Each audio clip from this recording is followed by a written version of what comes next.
Why do 70% of critical thinkers ditch Disney Plus? Because they found something better. In today's economy, every dollar counts. So what's worth subscribing to? Let's compare Disney Plus and no Soundbites Allowed. With Disney Plus, you're shelling out $140 a year for virtue signaling shows targeting mythical modern audiences. Plus, a theater visit could cost you $40 or more. Ouch. Now imagine a platform where fresh perspectives, insightful interviews, and engaging discussions are at your fingertips. All right, folks, we're going to start no sound bites allowed. And the best part, it's free with an option to support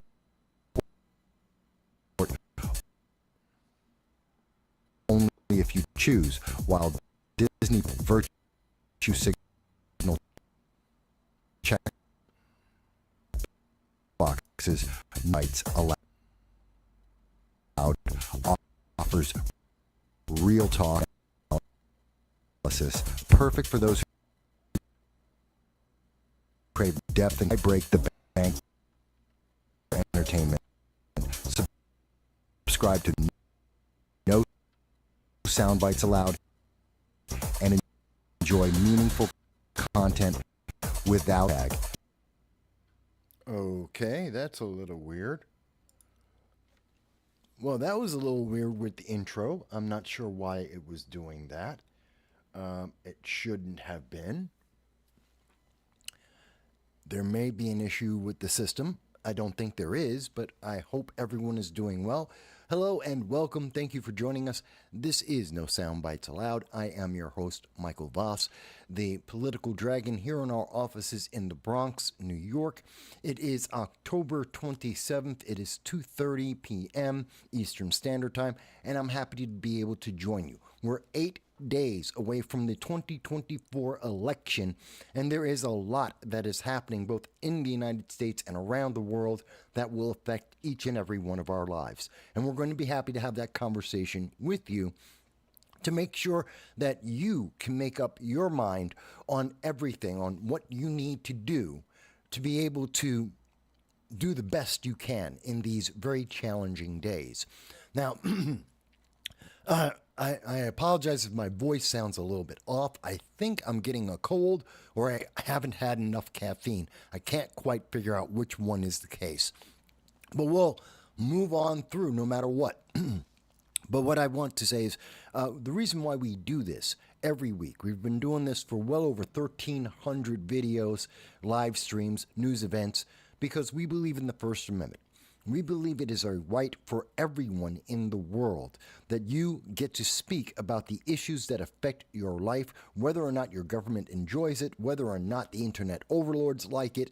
It is vital for our society and our globe, and we thank you for taking part in this process, this expression of free speech. We hope you will enjoy it. Now, we're going to get into the show today. For those who are new, we want to say welcome, hello, and thank you for taking time to join us at this time. I want you to know that you are appreciated, whether you agree or disagree with my views or my conclusions, doesn't matter. You are still welcome and appreciated here. To reach out to us on YouTube, on Rumble, on all the different forms of chat, you are more than happy to leave a comment. You can come in and leave also a super chat, both on YouTube as well as on Facebook, on Rumble. where we are live on both simultaneously. We're happy to see your chats in your super chat. And you can also call in to 929-715-8569. You'll see it scrolling across the top of the screen throughout the entire show. At the end of the program, we provide links to all of the sources that we are going to present to you so that you can see the stories in full for yourself and make your own final conclusions based on that factual information. As you can tell, this is a live, unscripted program about political commentary. We do long-form political commentary. That means we look at how did we get to this point today and where might we be going in the future. So you may disagree, you may agree. We're always happy to hear what your thoughts are. But we want you to be informed. That is the most important thing. And of course, computers are computers, so we're having some issues with that. For those of you who may have been trying to see our Saturday, I know during this election cycle, there has been a lot that has been happening. A lot of people have been burned out by all the election news. It happens every election year, but this one most of all. And I wanted to take a moment now. You may have seen that every Saturday we have another channel, the Old Man Voss, where we talk about one of my passions outside of politics, talking about sci-fi movies and comic books and video games and TV shows, which I enjoy intensely. And we do a sci-fi challenge every week if we can, having a new guest on talking about different aspects of science fiction and what is their top 10 list versus mine. This Saturday we had Kit Cabello. He's a Marine. He has Hard Lens Media is his channel. We were going to have him on live to go and debate that. We weren't able to bring Kit on because of technical issues. So instead, I went to Kit's channel, Hard Lens Media, and we did the live program there. And we did our top 10 sci-fi leaders on the Hard Lens Media program. Now, I will be taking that video and I will be putting it onto my channels, both here and on Old Man Boss, which is on Rumble and also on YouTube. So you'll be able to see it there. It'll be coming out as a premiere. But I did want you to know we did have the program. It just wasn't able to be on my channel immediately because of technical issues, which we worked through. That being said, one of the things we do for those who are new to the channel, we like to look at this from a lens of the breaking news first, international news, and then domestic news here in the United States. In every sense of that, we look at what is affecting the United States, how the United States is affecting the world, how we are interconnected in all of these events, and how they play out to us. Now, there wasn't a lot of breaking news today because everyone is focused on the election. It's the top story, talking about Kamala Harris, talking about Donald Trump, talking about Joe Rogan, Michelle Obama, Beyonce, and how they are interacting and affecting people's views. And we'll be talking a bunch about that, as well as Iran, talking about Andrew Cuomo, New York State. We'll be talking about a few of these issues, plus anything that you guys want to say in the comments. We're always happy to hear your comments. But I wanted to start off with something that I thought was kind of interesting, at least to me. And that is, we are seeing around the world, there is a very purposive and very clear movement towards center-right politics.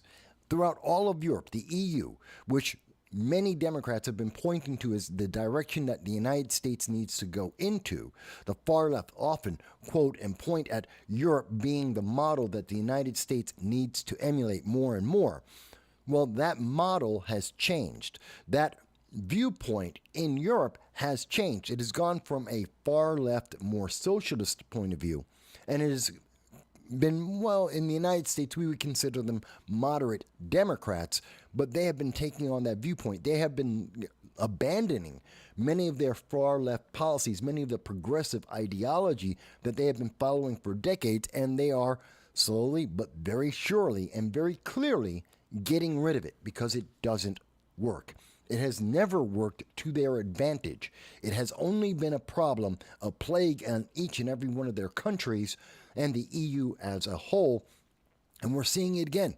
The most recent movement following Germany, following Italy and Sweden and Norway and also the United Kingdom, we now have the Dutch government, the Netherlands, is also approving hardline migration measures. That means they're closing their borders. The open border philosophy of the far left progressives is not working for any nation. And we are seeing Europe, the biggest proponent of open borders, which is Europe. They're saying it doesn't work and they're closing their borders nation by nation. The EU has moved to what they call center right, which we would call a moderate Democrat stance. They're still left, but they are closer to the middle. And we're seeing the Dutch government is now also moving in, that they want to reduce the inflow and accelerate the outflow. They want to kick out illegal aliens. And this is something we're seeing over and over again.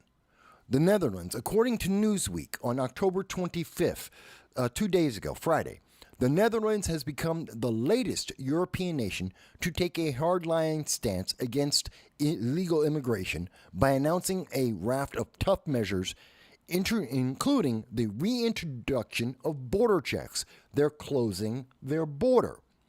The Dutch government is fast-tracking the measures to limit asylum policies which have been abused internationally, which will soon be sent to the parliament for approval.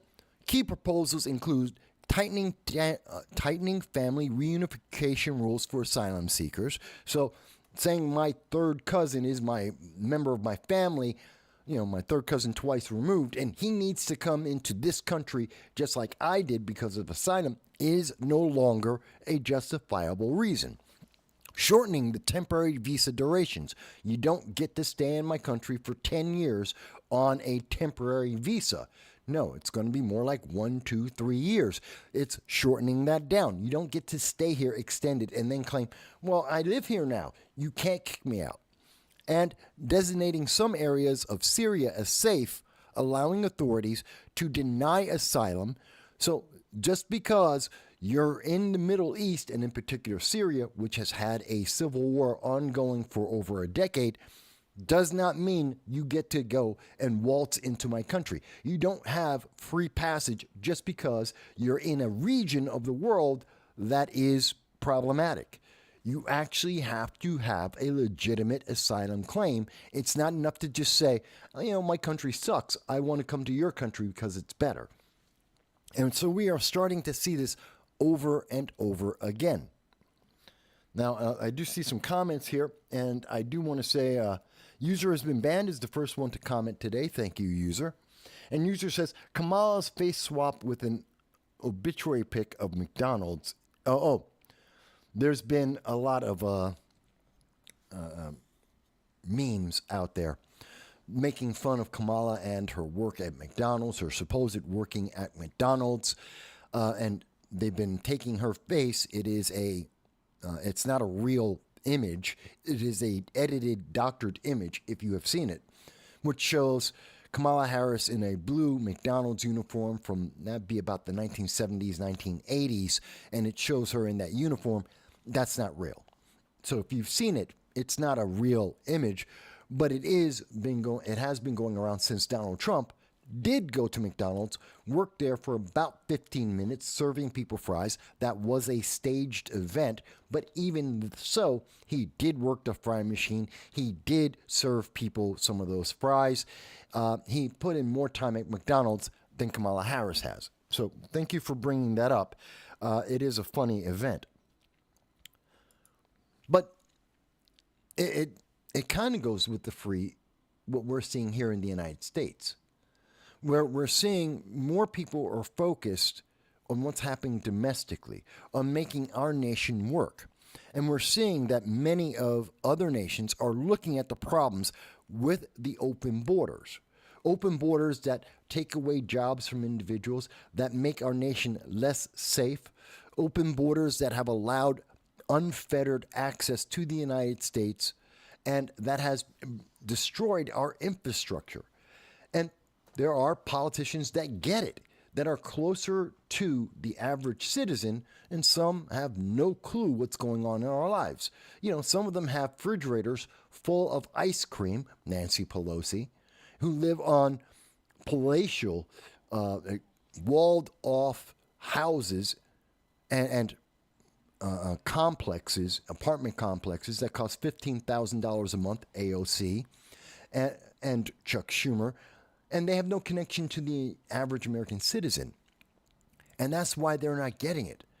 And in the EU, while many of the leaders have also lived these privileged secular lives, these exclusionary lives, not dealing with the average citizen, it's gotten to a boiling point. People are saying they can't support this.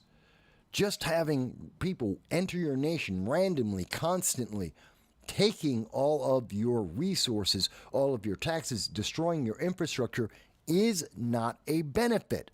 And so we are seeing, again, many of these nations throughout the EU, in Europe, and England, they're saying no, and they're shutting it down. Now, if we have in the United States a government that, assuming that Kamala Harris wins, let's assume for a second that somehow, even though every poll says she will not, even though we have seen even the mainstream news media lose faith in Kamala Harris, not willing to endorse her like the Washington Post, the LA Times, they won't put their endorsements behind her. They see the writing on the wall and they don't want to be attached to the loser. Let's assume that somehow, through hook or crook, somehow the mail-in ballots are counted and recounted in some magical way, and suddenly Kamala Harris wins the election. No one expects it at this point, but let's say it does. So she would continue to have an open border policy. She has said she has no plans to change anything from what Obama 2.0, Joe Biden, has been doing. She has no plans to close the border. That means that all of the overflow, all of the illegal aliens that are being kicked out of the Netherlands, out of Italy, out of Germany, out of Sweden and Norway and the United Kingdom, where are they going to go? They're looking for a home that is better. They're looking for benefits to support them as they go into another country. They're trying to get as much as they can. Where do they go if they can't go to Europe? They can't go to England. Even in Canada, they're starting to, kind of softly close their borders. Where is there left? It's the United States. It's the United States.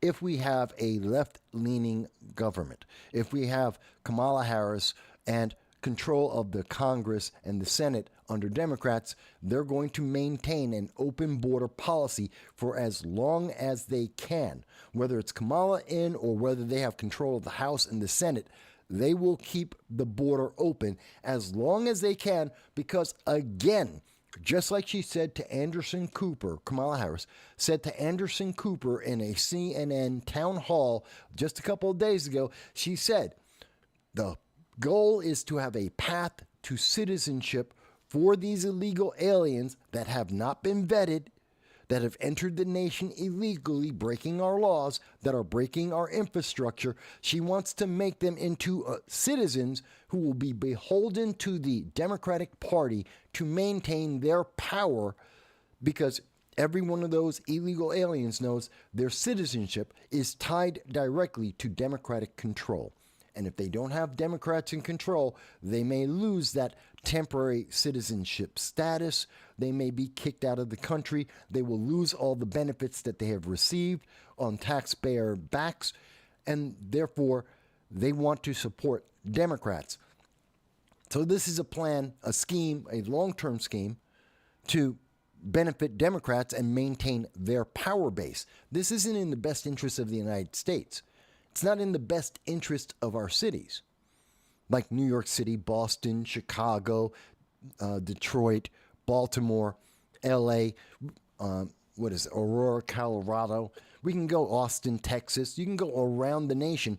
This hasn't been a benefit for any of them. As much as they want to tell you illegal aliens are good, they are a net benefit. They bring in money. Really? Then why are all of these bluer than blue cities that have been supporting the illegal aliens and ushering them in, allowing them in en masse, then why aren't they prospering? They should be doing better than they have ever done before if Nancy Pelosi and many of the other Democrats are correct that illegal aliens are the benefit, the boon to America. They're not. They're just not. And Europe has figured it out. It's not. It's not a financial benefit. It's not a social benefit because these individuals, many of these asylum seekers, aren't looking to become part of these new nations. They're not going to Germany to become Germans. They're not going to the Netherlands to become Dutch. They're not going to England or the United States to become citizens of that nation. No, they want to have their enclave, their nation, in your nation, paid by your people. They're coming to the United States to be Syrians in America, not Syrian Americans. They're coming to America from Angola and from China and from all across the world. It's not just South America. They're coming from across the world to be in America, but not to be part of America. To take the money from Americans, but to support their home nations and their home ideologies, their societies, their culture. They're not looking to integrate, they're looking to separate. And that is a big deal because that means there are going to be cultural, societal, economic, financial, political differences that will not get resolved because they're not here to be part of us. They're here to take advantage of us. I don't blame them. By the way, I want to be clear. I don't blame them for this because if I had a choice, if I was living in Angola or I was living in Chad, if I was living in Chile or, I don't know, pretty much anywhere else in the world, Laos, any other nation, and I'm living in a shack, whether it's a cardboard shack or corrugated steel, you've got a couple of plates of steel to make your entire house. You're living there with 2, 3, 4 of your family members. You got a dirt floor. Yeah, if I have a choice of living like that, or I could go to New York City and be put into a 3-star hotel and given a credit card with $13,000 on it to pay for food, plus I'm getting a stipend by New York City, by New York State, the federal government. They're giving me extra money to live in America. I could do that, or I could live in a dirt floor steel shack. Which one would you choose? Which one would you want your children to grow up in? That steel shack? Or would you want to go to New York City into that 3-star hotel? I don't blame the illegal aliens for taking advantage of what is being offered to them. And then you get the additional bonus of, if you stay here long enough, you may become an American citizen and they will never kick you out. And you can live off of the taxpayer dime throughout the entire process. They will pay you to be able to do this. I don't blame them for taking advantage of living a better life. I do blame the politicians for giving them that option without any control or any plan. That's the problem. The problem isn't that they want a better life. Good for them, they should. But the problem is we're not prepared to take them in, and they don't want to be us. They don't want to be part of the American system. They don't believe in the Constitution and the amendments, the majority of them. They believe in taking advantage of the economics that are being given to them for free. They are literally getting free money because they don't pay into our tax system. They don't pay into the system. They take everything out. They're being given money. They're not earning money. They're not creating products. They're not building businesses. They're taking advantage of everything that already exists. Essentially, and some people will be upset by hearing this, that's a parasite. They are living parasitically on us. And that's because they've been invited to do so. Because Democrats want power. The only thing they want from these illegal aliens is more power. And we've seen in Europe, the Netherlands, Germany, Italy, Norway, Sweden, the United Kingdom, all of Europe has figured out this doesn't work. Long term, this is a problem. It's a short-term problem and a long-term problem. And the benefit, the more power that some of the far left institutions, those political organizations in their nations, they may gain temporarily more power, but the number of problems that have been created outweighs that temporary political gain. The public will turn against them because the public is suffering more and more. It's not worth the benefit of saying, look, we're such good people, we opened up our border. It's just not worth it. Now, there are some who may disagree with me on this, and I'm happy to hear their voices and tell me, Mike, but having an open border is great. Really? Why? No country should have borders. Every country has borders. No country should have wars. 120 countries out of 147 in the world today have walls and have had walls long term. So that doesn't make any sense. Well, no one should be denied the ability to enter into a country. Every country denies people from entering in. So what are you trying to tell me? That we should be different. We should just allow everyone to take all of our resources, destroy our infrastructure, destroy our society, because it makes a small group of politicians more powerful and they feel good. Is that the reason why? If it's all about feelings, then why don't my feelings count? Why don't the feelings of the majority of Americans who don't want open borders, why don't their feelings count? No one ever really asks that. Now, I see the comment here. User has been banned mentions Kamala's plan is to give them citizenship. Well, she has said it several times. She said it when she was talking to ABC News in Philadelphia. She said this to CNN, Anderson Cooper. She said it in several interviews that the open border is only the first part of a plan to have a path to citizenship if she and other Democrats are in control. If they have control of the House, the Senate, and or the presidency, they will try to get a path to citizenship for all of the illegal aliens, some 8 million illegal aliens allowed to enter the United States under the Biden-Harris administration. And that's purely political. So it is true. That's exactly what she has said. User has gone on to say, Antarctica is free and open. We could send them there. Well, as you can see, many of the countries in Europe and in the United Kingdom, they've taken plans and they're saying, well, we can send them to Africa. They're illegal aliens. They're planning to send them into Africa. They're sending them back to over to Syria. They're sending them back to their home countries because it's not their problem. They don't have to take these people. And for many of them, sending them either back to their home countries or back into the region that they came from, which is more closely aligned with their social and cultural norms, that seems to make sense. Why would, since they don't want to change their culture, they don't want to change their society, well, then go to a region where it is normal for your societal and cultural beliefs. Which means go back to Africa, go back to the Middle East, go back to the Far East, go back to South America, where all of the nations there have similar beliefs to your own, and you will feel more comfortable, and you can live your life more comfortably there. Oh, you won't live to the same quality of life as here in the United States, but that's not our requirement. That's not something that we are obligated to do. And I will say to those who may disagree with me, to those who on the left who are saying, well, Mike, I don't think you're right. Why?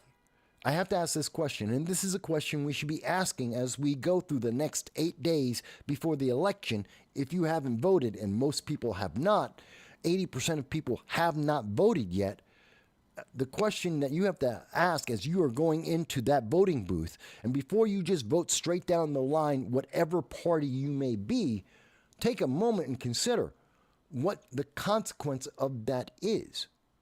Why is it an obligation for you to pay for someone else's life? No one's going to pay for your life, by the way. So no one's paying for you. They're going to take your money, take your freedom, take your opportunity, and they're going to give it to someone else. Someone who broke the law to be here to take advantage of you, to take advantage of your kindness, your generosity.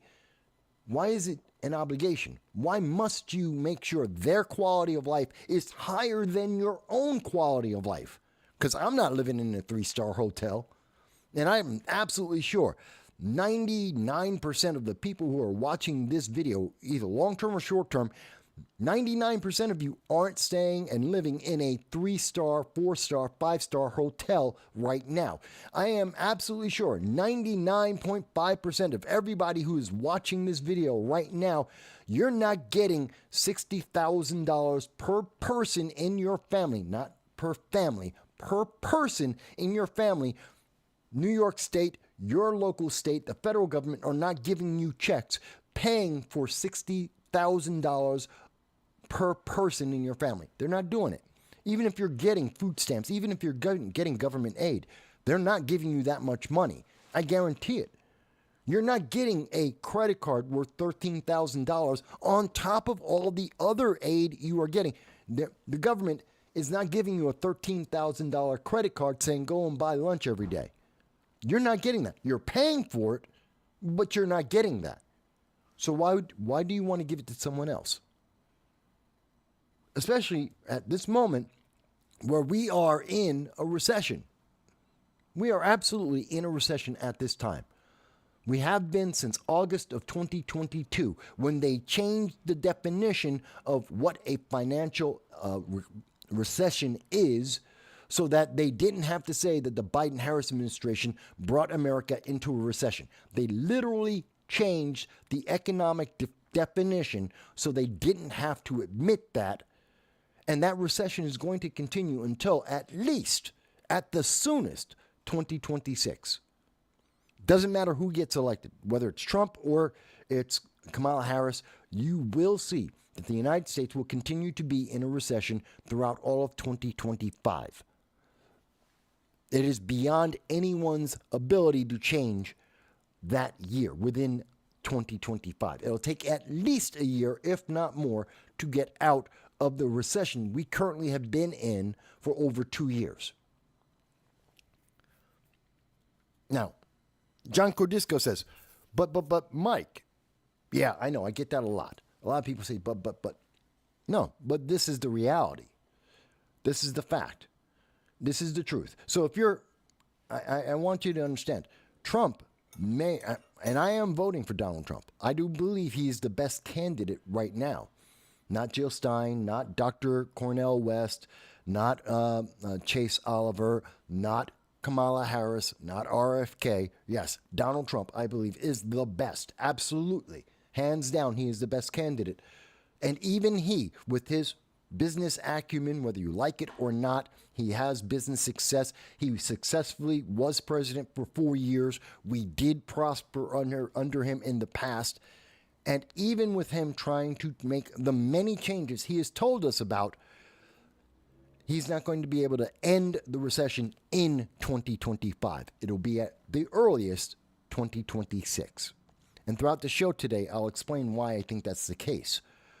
But that is still better than what everyone else is offering, which would extend the recession and possibly create a depression in America throughout their entire 4-year terms. That's the difference of what we are realistically looking at. No pie in the sky, no bullet points. This is the reality. And that's the truth about it. And part of that truth is to avoid a potential depression or the extension of this recession for even more years than it's already going on for, we have to close our border. We have to limit. And that doesn't mean, oh, there's going to be zero illegal aliens entering into America. Anyone who tells you that doesn't understand illegal immigration. They don't understand borders.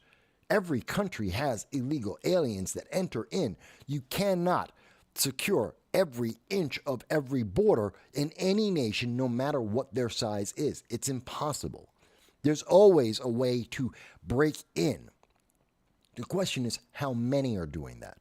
Under Kamala Harris, she's suggesting it would be 1.8 million illegal aliens entering into America every year. That's her number. Mind you, that number is about double to 3 times as many as we have seen under the Trump administration and previous administrations. That is a ridiculously high number. And if it weren't for the fact that the Biden-Harris administration has allowed over 2 million illegal aliens, almost 3 to 4 million illegal aliens entering into America per year, if it weren't for that, everyone would be saying this is a ridiculous number. 1.8 million? That's stupid, except we've been having double that enter into America on an annual basis. So it does seem like, oh, we're cutting the number in half. We're doing good. That's not good. That is a problem. That is a big, bad problem. That is higher than what we have seen in many administrations by double, if not triple. So this is not a good thing, but this is the offer that we are being given. And that will break and continue to break New York, Boston, Chicago, Baltimore, Austin, Aurora, Colorado, Boulder, Colorado, LA. Take your major city in America, they're all breaking. So we have to look at this reality. So Europe is telling us it is time to change. It is telling the far left, we've run your experiment for more than a decade. We've been pushing the far left politics and it is failing. Europe is telling us, and by extension, they're telling us, don't re-elect these far left politicians. They're leading you on the wrong path. And it's only a question of how long will America continue down this far left, ever further leftist movement before we catch up to where, like Europe, they realize it doesn't work. It will never work. There is never enough money, enough time, enough government intrusion into your life to make it work. It will never happen. And Europe is starting to understand that. And here in the United States, we should recognize that and say, no, don't try to catch up to Europe in their failure. Stop now, do something different. That's what I would say. That's what I believe. Now, again, you may disagree.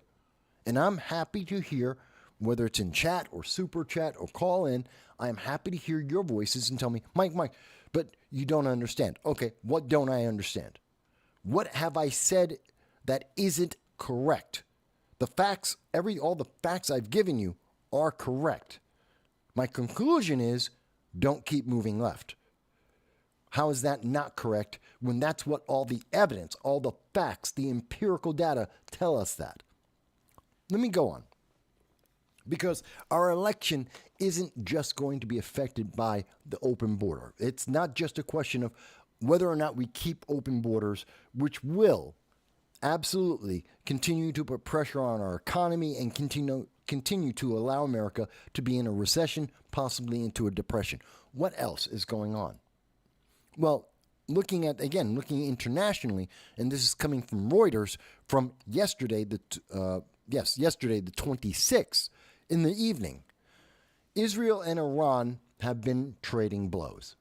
The Middle East is a hotbed, and I believe that the problems in the Middle East, like the problems in the Far East, in the South China Sea, the problems there, and as well as the problems in Europe, Ukraine versus Russia, all come back to a singular decision made under the Biden-Harris administration, when the United States ran away from Afghanistan, when the United States abandoned hundreds of billions of dollars in equipment, in bases, in technology, in weapons, in fuel, and cash. When we ran away from the Taliban, not an army, not a government, we ran away from the Taliban. When we ran from them and left 5,000 Americans behind, 5,000, most of those Americans still are in Afghanistan to this day, laying low. We know several of them have been captured. The FBI, the CIA have admitted there are hundreds of Americans who have been captured by ISIS, Al-Qaeda, and the Taliban and have been tortured in Afghanistan since Joe Biden ran away from that country. Over 200 to this day. And we have to say, that was the moment that told the rest of the world, the rogue nations of the world, they can get away with anything. There is no international policy. There is no plan. And the focus of the Biden-Harris administration was on winning the next election. It has never been on resolving the issue at hand. It isn't about protecting Americans overseas. It has always been win the next election. Now, some people will say, Mike, you're just being a Republican. You're just talking out your head. You don't know what you're saying. Really?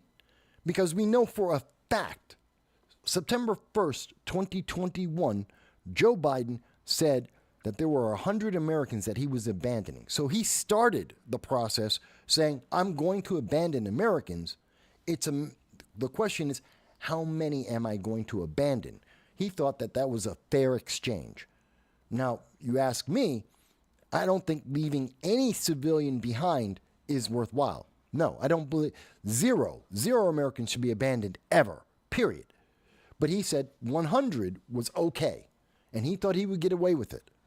By January of 2022, we had 1,000 Americans that had been identified and returned to America, while Joe Biden has said it was only 100. He lied to you. Kamala Harris knew about the lie. She was right there, vice president, meeting with him once a week. She tells you she's in the secure rooms, situation room, every time Joe Biden is there. She was right on top of every one of these decisions. Not once did she speak up and say, we need to get those Americans back. Not once did she say she was trying to help get those Americans back home. To this day, she won't acknowledge that there are Americans in Afghanistan at this moment. She won't acknowledge it. So she's part of the problem. And we know that even though we got 1,000 back by January, 3 months later, we didn't get those Americans back home. The numbers have increased. We found out there's at least 5,000 still there. Now you say, well, that's just one situation. What about the 16,000 Americans abandoned under the Biden-Harris administration in the Sudan just last year? Go back. Look at, don't believe me. Look it up for yourself. Type in Sudan, Americans, and you will see between April and May 5th, April 25th and May 5th, Sudan entered into another civil war. Another. It's been a hotbed of problems. Why? Because the members of ISIS that the Taliban let out of the prisons, because, again, Joe Biden, he gave them the keys. ISIS was released from the prisons, and they went into Africa, and they went into the Sudan, and they started a civil war in the Sudan. And there were 16,000 Americans in the Sudan in 2023, confirmed. And Joe Biden ran away. Not as much fanfare, not as much news coverage, but it is a fact. He ran away. He got out 300 out of 16,000 Americans. 300. And he called it a day and stopped talking about it. To this day, Joe Biden, Kamala Harris have never mentioned Sudan again. They don't talk about it. They don't mention the Americans that they said, figure it out yourself. Find your way home from the Civil War and travel through Africa to get back to the United States. Figure it out. The United States Department of Defense, the State Department, will not help Americans get home. That's the Biden-Harris policy. Kamala Harris said nothing about it. She didn't complain. She hasn't mentioned that she's never mentioned the Sudan, not once. I mean, I wish CNN, MSNBC, ABC, CBS, the New York Times, I wish they would ask her a question about, what are you doing about the Americans in the Sudan? Are you going to get them home? Are you going to give them help to come home? They won't ask that question because, one, she probably doesn't understand the issue, and two, because she doesn't have an answer. Because she's never provided one, and neither has Joe Biden. And then the third thing that has created the environment that we are in at this moment, the reason why we are facing 3 regional wars simultaneously, is because we had Haiti, 40,000 Americans abandoned by the Biden-Harris administration. That is 3 hours away from the border of the United States, 300 miles away from the United States border. 40,000 Americans live in Haiti. Gangs, not a government, gangs are fighting over crime. And who's going to be the overlord of the crime in Haiti, of the drugs and the illegal activities in Haiti, and which also affect the United States? That's what they're fighting over. Who's going to be the overlord, the gang leader of the entire nation? And 40,000 Americans are trapped in the middle of that fighting. 3 hours away from America. That is our doorstep. That is inside our, whatever you want to call it, our sphere of influence, our territory. It's virtually our territory, our land. And we didn't do anything. The Biden-Harris administration didn't do anything. They got one 747 plane full of Americans, flew them back home, and said, we're done. That was this year. I'm not making this up. Look back in April, March and April. Look at the news yourself. They abandoned 40,000 Americans and said, we're done. We're not talking about this anymore. Kamala doesn't get questions on it. None of the mainstream news media will ask Joe Biden about it. It's no longer talked about. It's not in any of the news. The fighting's still going on. The UN had to go and get Kenyan police. They went halfway around the world to Kenya to take police officers from Africa to bring them to Haiti to try and fight the gangs in Haiti while 40,000 Americans are hiding from all of the conflict. 300 miles, 1 plane flight away from America. You want 4 more years of that? Again, why is that happening? Because the gangs know Joe Biden, Kamala Harris want to win an election. They don't want stability. They're not worried about stability in the Caribbean islands. They don't care about that. They care about winning the next election. And having to try and protect 40,000 Americans is not, according to Democrats, going to help them. So they'd rather not talk about it at all, even though 40,000 Americans are at risk. Again, you don't have to believe me. The news is out there. We've reported on it as it's happened. You can go back and see our live streams. You can see our videos on this, or you can just do a Google search on your own. You will find the information. It's there. You're just not hearing news media talk about it now because it might change your vote. Because they're trying to fortify the 2024 election, not inform on the election. Big difference.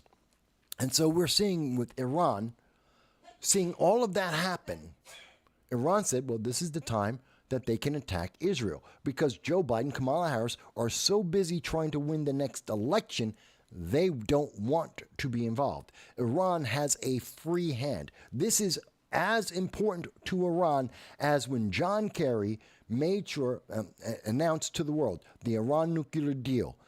We gave billions of dollars to Iran, bailed out their economy, and allowed them to build the very same rockets and missiles and drones that are now being used in the Ukraine and by Hezbollah, Hamas, and the Houthis against Israel at this moment. That all came from the Obama administration. That all came from the Iran nuclear deal. That's what they allowed. And so they're saying this is as good as that Iran nuclear deal. Biden and Harris will not jump in so they can attack, because Iran and Hezbollah and the Houthis and Hamas believe in genocide.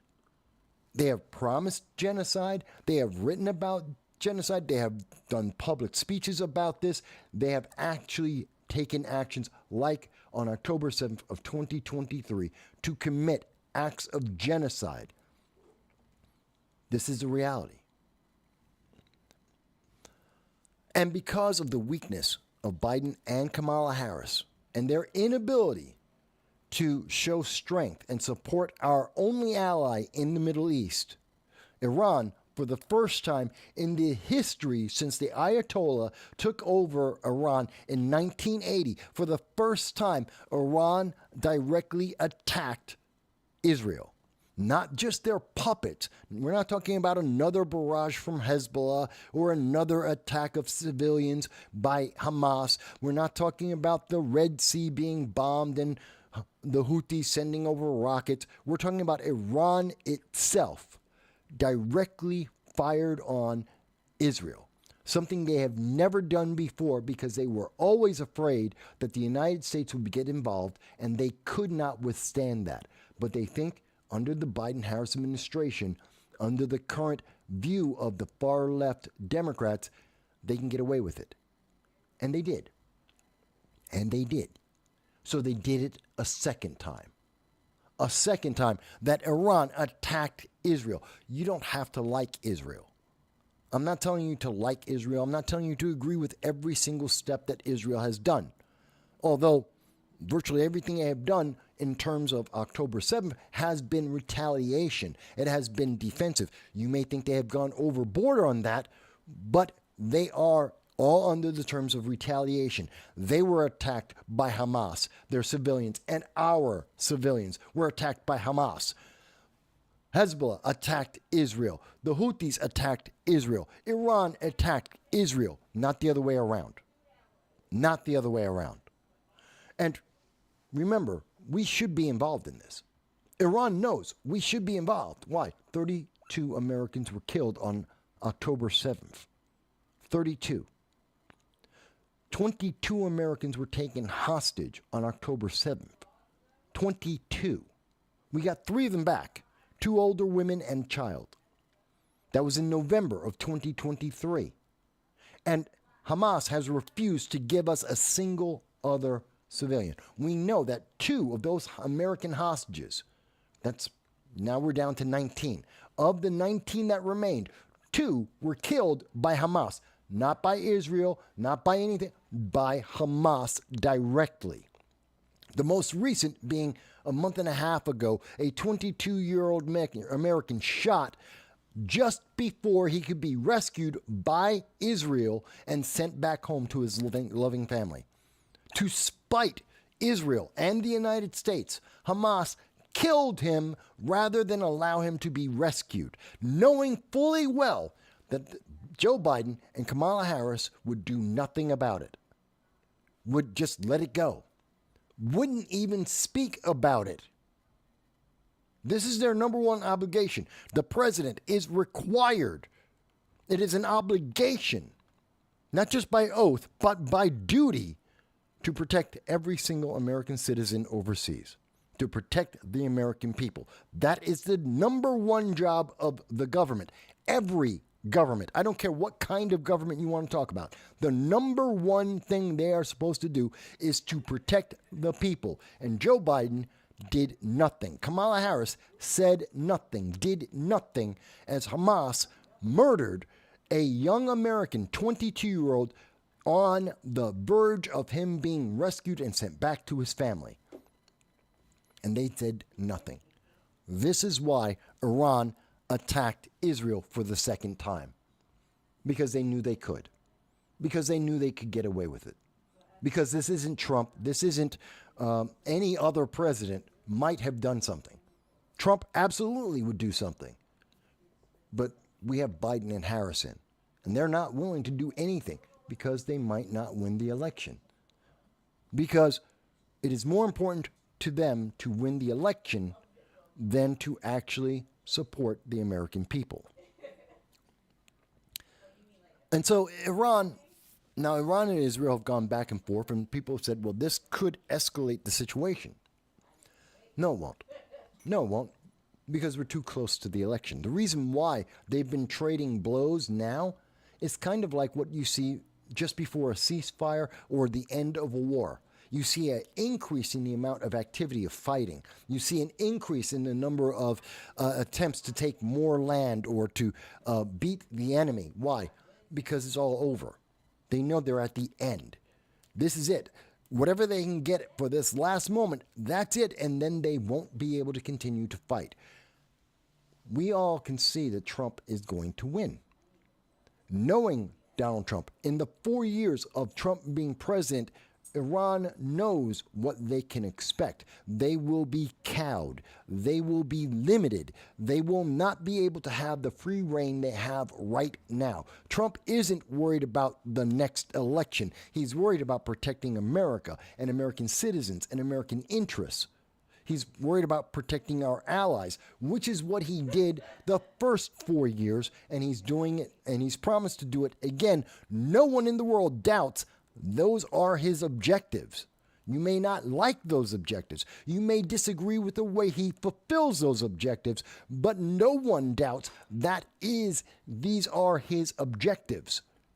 No one doubts that part. And so Iran knows this is, if they're going to do anything, they must do it now, before the election, before we have President-elect Donald Trump, before he gains power in January. They have to do their actions now. Otherwise, there will be a retaliation. They will suffer the consequences of their actions. This isn't like with Joe Biden and Kamala Harris, who want power. This is about someone who wants America first. There is the difference. So, in this latest trading of events, Israel responded for the second time, and for the first time, because I believe, because they can see the writing on the wall, because Israel now knows that Donald Trump is most likely to win, and therefore they have a reprieve of probably 4 years where they will not be having to fight Iran and Hezbollah and Hamas and the Houthis all at the same time. That they will not have to go through this process for 4 years. They will have a chance to try and build peace, to try and build the Abraham Accords that were first done under the Trump administration. There was a growing umbrella of peace in the Middle East, and they might be able to attain that again under a second Trump administration. Knowing that, they said, we're going to attack back. But they didn't hit any nuclear facilities. They didn't hit any of the energy facilities. They limited their strike, which Iran says, was really nothing. According to Israel, they are saying that this took out the ability, here it is, the ability of Iran's missile industry to continue to make more missiles, that they have disabled the very thing that the Obama-Biden administration enabled, that they are stopping them from being able to create more rockets, more missiles, more ballistic missiles that threaten not just Israel, but Europe and potentially the United States as well. Now, you may or may not agree with all of that. You may or you may not. I think that's correct. I think this is a good thing. I think this is a benefit because it is increasing the amount of stability in the world. The problem we have right now is that short-term moment just before the ceasefire, just before the peace deals, just before the hostages returned. For a year, Joe Biden has intermittently said that we are on the verge of getting all the hostages back. And the number of hostages, every time Joe Biden said, well, we're going to get those hostages back, we're about to get the hostages back, we have a deal on the table for a ceasefire, and the number of Americans being held hostage diminishes each and every time. It's gone from 19 to 17, 17 to 12, 12 to 8 to 6 to 4 to 3. Right this second, if you look it up, you will get a number. If you can find a number from the mainstream news media who do not want to talk about this at all, but if you see it, you will see their reporting generally talking about the hostages from all 54 nations. But if you see anything about Americans, the numbers will vary. Depending on which news organization you're looking at, you will see them say there's 12 hostages left. Most likely you'll see 8 or 7 or 6 or 4 or 3. Why all the discrepancy? Because they're trying to limit the impact. They're trying to distract from how bad the situation is. That's what I truly believe. Now, you may disagree with me. Tell me why. It's fine. If you disagree, if you think, Mike, but you don't understand. Okay, what don't I understand? What about this information isn't correct? You think that Trump is going to make this worse? How? Do you think having a more conservative government is going to make this worse? How? Limiting the number of illegal aliens that are coming from Tajikistan, that are coming from Syria, that are coming from Gaza, from Lebanon, from Jordan. You think that's going to not be a benefit to America? How? Because we know that the number of members of terrorist organizations like Hamas and Hezbollah and the Houthis and ISIS have increased by 3,400% under the Biden-Harris administration. That is a fact. That's not me telling you that number. That number comes directly from the United States government itself. Where is it? I want to show you that number. Bear with me. Because I will show you where that comes from. That is from... There it is. These are terrorist screening data set encounters. This is coming from the U.S. Customs and Border Protection. This is the Biden-Harris administration. These are their numbers directly. And the number of individuals who are known or suspected terrorist members has increased to 378 as of the end of September. The number may be higher at this moment. These numbers haven't been, they regularly get updated and corrected. At this moment, the number is at least 378 known and or suspected terrorists have entered into the United States under the Biden-Harris administration. That includes 8 terrorists that were in the news just over the summer, 8 members of ISIS that were in California that had been in America for an entire year, because of the open border policies of the Biden-Harris administration. 3,400% increase. And it only takes one terrorist to blow up a plane. It only takes one terrorist to set off a bomb, to walk into, like Boulder, Colorado, to walk into a supermarket and shoot, screaming Allah Akbar. It only takes one. 3,400% increase. Okay, let me take a moment. There is a comment here from Jennifer Williams. Hello, Jennifer. I've not seen you on the channel before. Thank you for taking a moment to comment with us. Jennifer says, we can't let our hero be put on trial.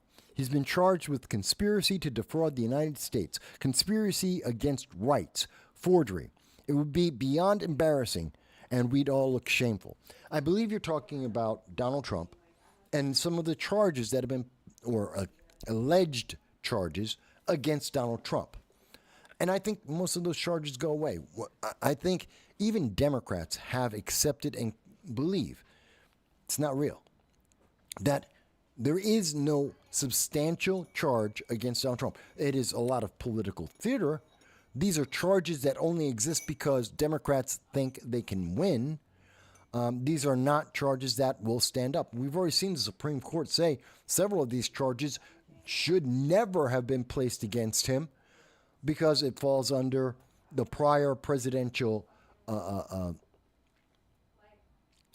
authority that he had, and so they should never exist. This is all about trying to create an environment that says orange man bad. So I'm very confident that Donald Trump becomes president. Yes, he's going to get sued. Yes, they're going to try and find more charges, just like they said, Russia, Russia, Russia, for 3 years. And we found out at the end of 3 years, all a lie. Not one part of it being true. Complete Steele dossier, complete fabrication. If anything, it pointed to the Democrats, at that time, the Hillary Clinton and her campaign, and the Democratic DNC, it pointed to them saying, no, they actually were the ones who were doing the collusion. They were the ones who were lying to the American people. Oh, but we don't want to talk about that. Let that go. Just drop the entire story. Hunter Biden's laptop. Let's drop that story. 2.5 years later. Oh, yeah, it's absolutely true. Every single word, everything involved in there, absolutely true. Joe Biden colluding with his son to talk to international foreign entities against the law, accepting millions, tens of millions of dollars. Oh yeah, every single word of that true. We have the bank records. We see the money being moved around. We have the official statements over 26 times that Joe Biden was involved with Hunter Biden in negotiations with foreign entities. We know this exists. We have hundreds, if not thousands, of emails documenting this. Okay. Yeah, let's not talk about that, though. And all the while, Kamala Harris is aware of every single thing that's going on. She's part of the administration. Says nothing. Says nothing, does nothing. And that's why I don't think this moves forward. This is the threat. This is the bluster to try and hide all of the failures that have occurred. This is all of the attacks, the orange man bad, all of the fears, which this is exactly what we saw in 2016. Everything that we're seeing right now is almost word for word a duplication of everything they said in 2016. Oh, black people are going to be in cages. You said that in 2016. Well, we're going to have World War III. You said that in 2016. The American economy will be crushed. You said that in 2016. Everything they are saying today is exactly what they said in 2016, except we have hindsight to see how wrong they were, and we have seen what is the alternative that they are offering us, which is worse than what we had. So I'm not worried about that, Jennifer. But I do thank you for making your comment. I thank you for being part of the channel because I understand the concern many people have about that, or if you're on the far left, the hopes that they have for it. I don't think that's going to happen. I think all of the cases will be dropped. Many of them will be moot, and several of them will be struck down by the Supreme Court. Rightly so, because this was political in its basis. We've already heard that from Letitia James. This is political. She is targeting Trump specifically, not because of the crimes he committed, but because of who he is and what he represents. This is about politics. It's not about the law or justice. But thank you for the comment there. By the way, folks, I should take a moment to say, if you haven't, please like, share, and subscribe. It is very important because often and throughout the entire election season, we are massively suppressed because Google, as they promised in January through their monopoly, including YouTube, they said they're going to suppress every voice except those that are already approved. Yes, NBC will say what they want, and that's approved. But if you hear from me, Hard Lens Media, Larry Sharp, you go to any other news source that isn't one of those approved people, they're going to be suppressed.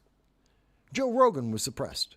Believe it or not, yeah, they tried to suppress it. Now, Joe Rogan is bigger than all of us combined for the most part, but even he had some suppression on his access, and Google has tried its damnedest to try and make it harder to find all of his interview, especially the most recent one with Trump, because they're trying to protect the election. They're trying to protect the outcome. And the only thing that defeats that is you like, share, subscribe. Costs you nothing. Doesn't cost you a dime. If you want to do a super chat, fantastic. I'm happy for that. Or if you want to go to my Patreon, spend $1.50 a month to help support, fantastic. We do appreciate that. It helps to pay the bills because this is expensive. But, well, you don't have to do that. You don't have to spend a dime. You can just like, share, and subscribe. And that helps with the support. All right. So, yes, I'm talking about what's happening with Europe. Do I think that we will see, after this election, very shortly after this election, we will see that the fighting with Iran will end? We will see Iran back down. You will see Hamas release the bodies of the hostages because sadly we believe that all the Americans held by Hamas at this time are now dead. The 17 Americans that are left, we believe all of them are dead now because of the torture, the sexual abuse by Hamas. We believe that Hezbollah and the Houthis will back down. They act on the will and whim of the Ayatollah of Iran. And with Trump in power, they want to be out of his sight. They don't want to be a target. And so they're going to back down. They're going to be quiet. And they're going to wait for a weaker president to take charge so that they can resurge and continue their terrorist activities at full bore. That's what I believe. I'm not the only one who believes these things, by the way. Because surprisingly, for some people, now Richie Torres, who is a congressman in the Bronx, he's my congressman. And I don't agree with Richie Torres. On almost all of his policies, I do not agree with Richie Torres. I do not agree with the Democratic Party. I do agree with one thing. He says, Israel offered Hamas a safe escape from Gaza and an end to the war in exchange for the hostages. This has been reported by the Jerusalem Post. This is the 12th or 13th time that we have seen the world, including Israel, say there will be a ceasefire, possibly even an end to the war. Give back the hostages. Almost once a month, we have seen the world come together and say to Hamas, give back the hostages and you will have a ceasefire. I know you keep hearing from groups like the Democratic Socialists of America, Ilhan Omar. You're hearing from the squad, and they're telling you, oh, well, it's all about Israel. Why won't Israel back down? Israel doesn't have the hostages. Israel didn't start the fight. Hamas did. And the only thing that's stopping a ceasefire from existing right this second, the only thing that is allowing this war to continue, Hamas will not give back the hostages. And even Richie Torres is pointing out, a Democrat is pointing out, Hamas rejected the offer. Hamas will not give back the hostages. They will not end this fight. They could end it at any time and could have ended it at any time since January 2024. This could be over. Give back the hostages. And they won't. And I think the reason why is they're all dead. Hamas killed them all. Because Hamas are zealots. They're fanatics. They're genocidal maniacs. And whether or not Harvard or Columbia support them, no matter how much the Democratic Party and the far left and the Dearborn, Michigan Democrats support them, America doesn't. And when America finds out that 17 Americans were killed by Hamas, they were tortured and they were sexually abused for a year until they were killed, yeah, America's going to want retribution. And Hamas is looking for a way to be protected. They're going to make a deal. They're going to make a deal before Trump gets in office in January of 2025. And we're going to get back the bodies. And then everyone will understand how weak the Biden-Harris administration has been, how much they have failed the American people. If there's anyone who disagrees with that, tell me why. I don't agree with Richie Torres. I would never and will never vote for Richie Torres. I think he is a horrible member of Congress. I do not think he should win. I think he has done a horrible job, but he agrees with me on one thing. Hamas is irredeemable, and they must give us back our hostages, and Trump will bring that to us. Not Harris, not Biden, Trump. If you think I'm wrong, tell me why. So these are some of the things that are happening in the world today, and I think they're pretty big things.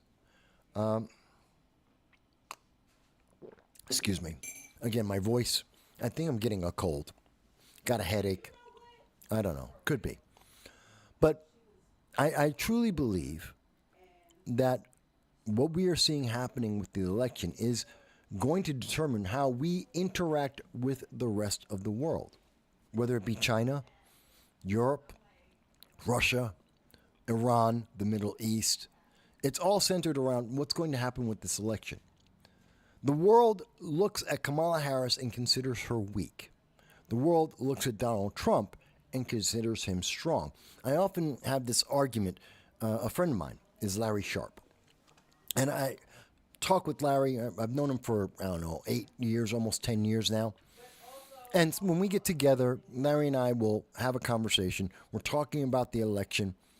And, we're talking political commentary. We're talking about, what would be the best case scenario, worst case scenario. What could the campaigns do? Because we both do consulting for politics as well.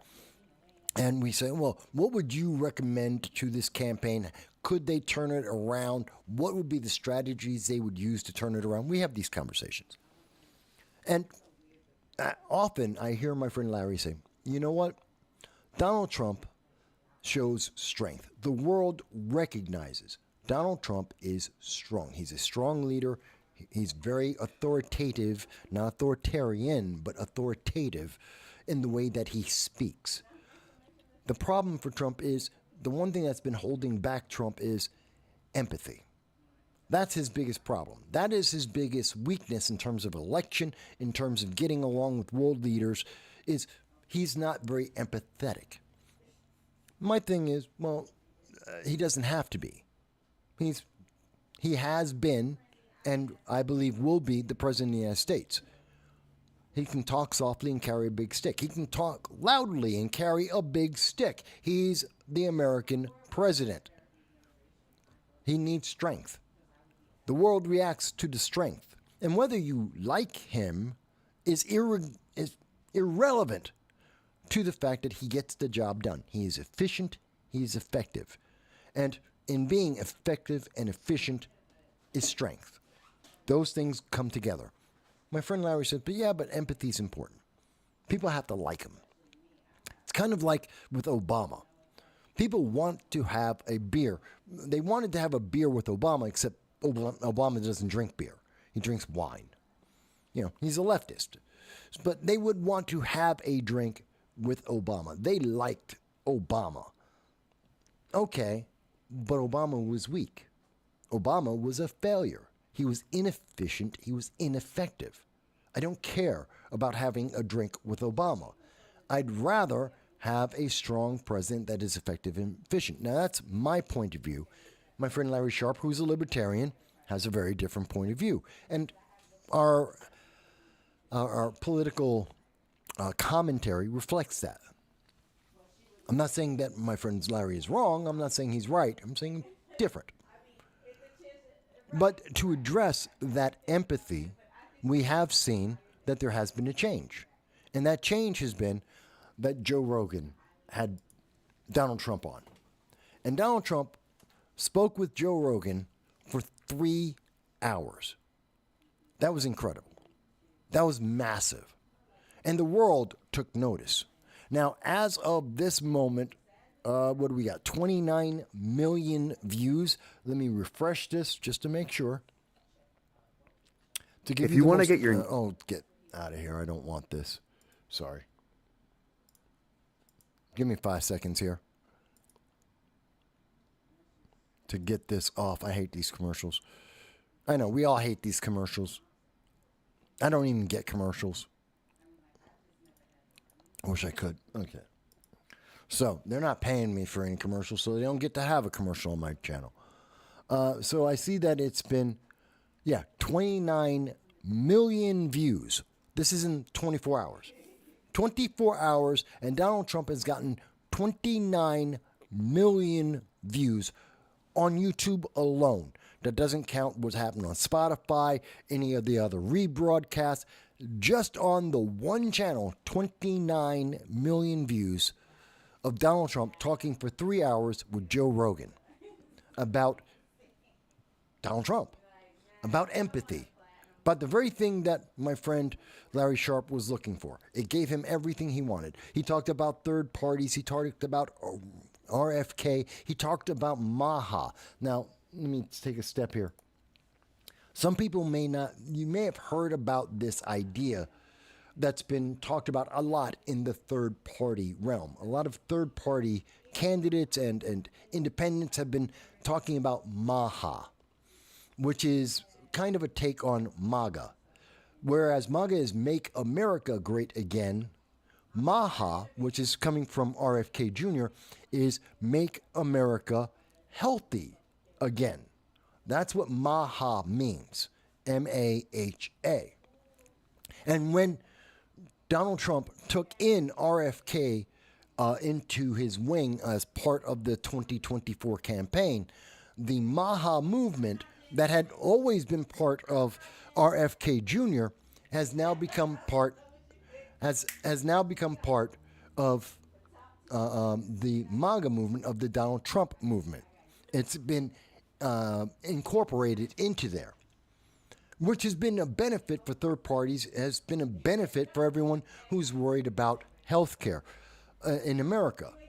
Because now RFK, who has been leading this, is now getting more attention on this. The Maha has always been around throughout the entire RFK campaign. No one heard about it. No one cared. Because the news media did not approve of RFK, because Democrats did not approve of RFK. So they wouldn't talk about any of his campaign policies. They didn't talk about his issues. Now he's getting that. And now you hear about what is Maha. And that's something, again, third parties are very, very big on that. About eating healthy, having access to healthy food, dealing with food deserts. These are a lot of things you hear from the left on a regular basis in a very superficial way. And yet we're hearing from RFK talking about it in a more direct and substantive way, trying to limit the amount of prescriptions and drugs that are unnecessary that are being pushed out by pharmacy companies, by the pharmacy lobby, trying to get Americans to be able to grow food on their own, to eat healthier foods, more organic foods. That's something that he's been pushing, which is part of Trump's campaign. But there's also been, for those who are unaware, in the third party movement, a lot of people, whether they be libertarians or Green Party, the socialist movement, or even just independents, a lot of them have been saying, yeah, but we're not hearing Trump talk about that. Because that's not his focus. That's not one of his goals. He thinks it's a good idea. And as we heard with him talking with Joe Rogan, and in particular for people who are really deeply interested in this, you can go back to about 1 hour. With inflation, even my tutoring wasn't cut. Again, I hate this. Sorry. Let me show you. 1 second, folks.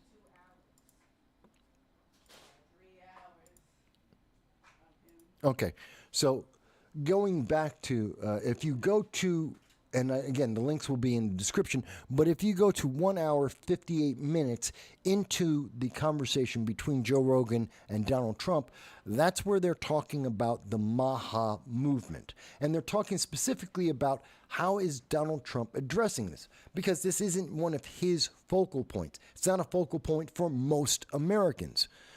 It's more secular, more something that individuals, they're the third parties. The fringe are more concerned about that. But it's not a bad thing per se. There's nothing wrong with making America healthy. There's nothing wrong with people eating healthy foods and living healthy lives. So what Donald Trump has done is he said, no problem. Go ahead and let RFK be RFK. Let RFK handle that. As long as RFK Jr.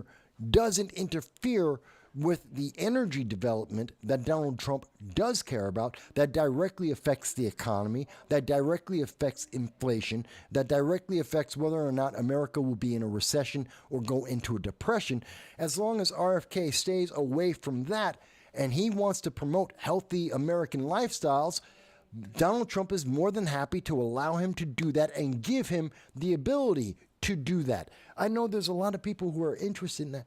You probably haven't heard that before. A lot of people. Now, the news media isn't focusing on that. When they're talking about the interview with Joe Rogan, they're not even mentioning that, hey, there's something that a bunch of third-party candidates, the Libertarians, Cornel West, Dr. Cornel West, Jill Stein, Chase Oliver, they're all talking about this. This is a big deal to them. That's another 5-ish% of the voting electorate that are very concerned about this. There's probably double that number in the independents. There's probably 6% of independents that are very concerned about this. And the mainstream news media doesn't want you to know there is a solution. And that solution is part of Donald Trump's administration.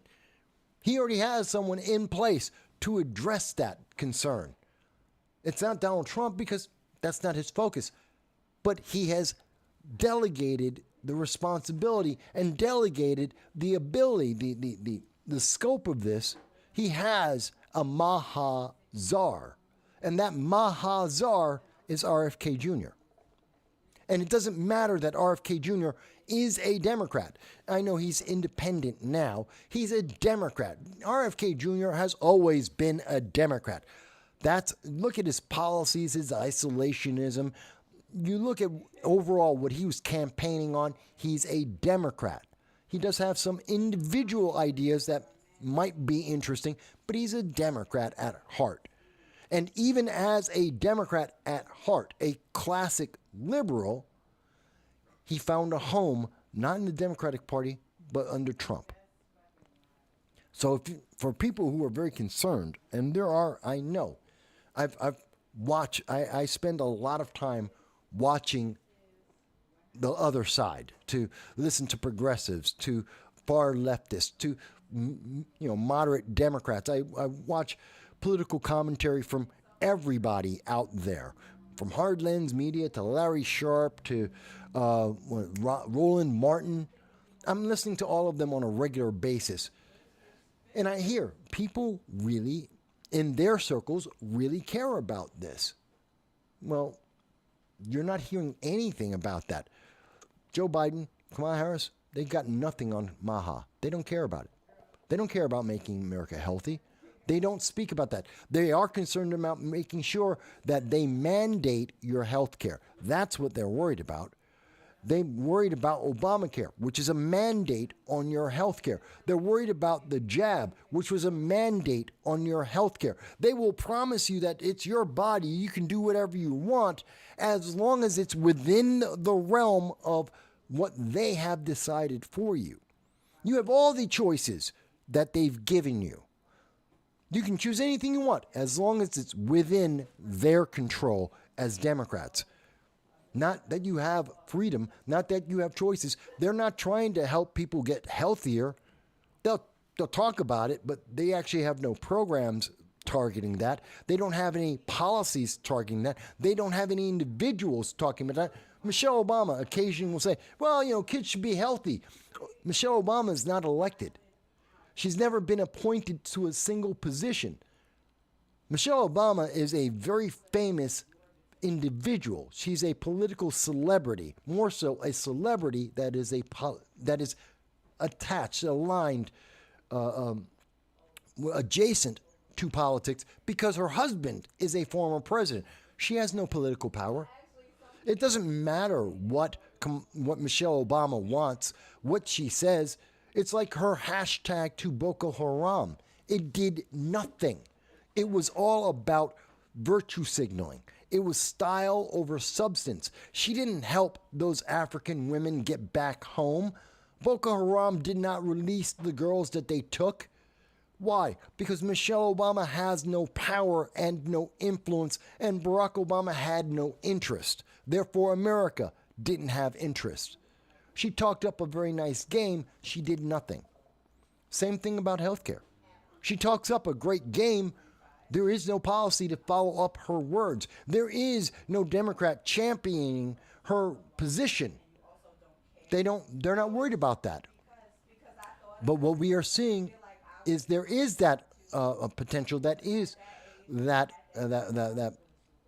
growth in the Trump campaign, in the Trump administration under RFK. And I talk about this not because I think RFK is the best choice. He is not. Not at all. He's going to be on about a dozen different states. He's going to be on the ballot. There will be people who will be voting for him, some of them in swing states. He's going to capture somewhere around 1.5% to 3% of the vote. That is true. And he's going, like in Michigan, he and Jill Stein are part of the reason why Kamala Harris is absolutely going to lose Michigan. Okay.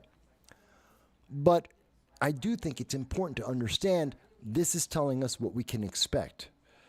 Donald Trump that is listening to the needs of the public.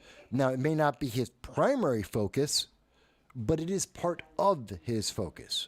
And we have something to go by. We have his words, and he's been very good according to his first run, and what he tells us about, he does.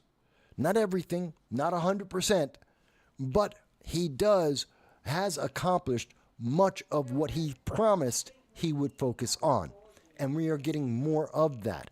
So I think that's very encouraging. And that means that in focusing on a healthier America, when we have an America First policy, when our enemies around the world are intimidated and cowed into silence or at least restricted activity, that is an environment in which America grows. That's what I think. Now, again, you may disagree with that, and I'm happy to hear why you disagree with that. But I want you to understand the different elements that are there that are not being discussed by CNN, that aren't being discussed by MSNBC or the New York Times or the LA Times, that they don't want you to hear about this. They just want to push down your throat, Kamala, Kamala, Kamala. She's a woman. She's black. You got to vote for her. You got to vote for a black woman. You're a Democrat. You got to vote Democrat straight down the line, blue no matter who. That's what they want you to focus on, not the elements of, oh, and what's their policy? What is Kamala's policy in terms of health care?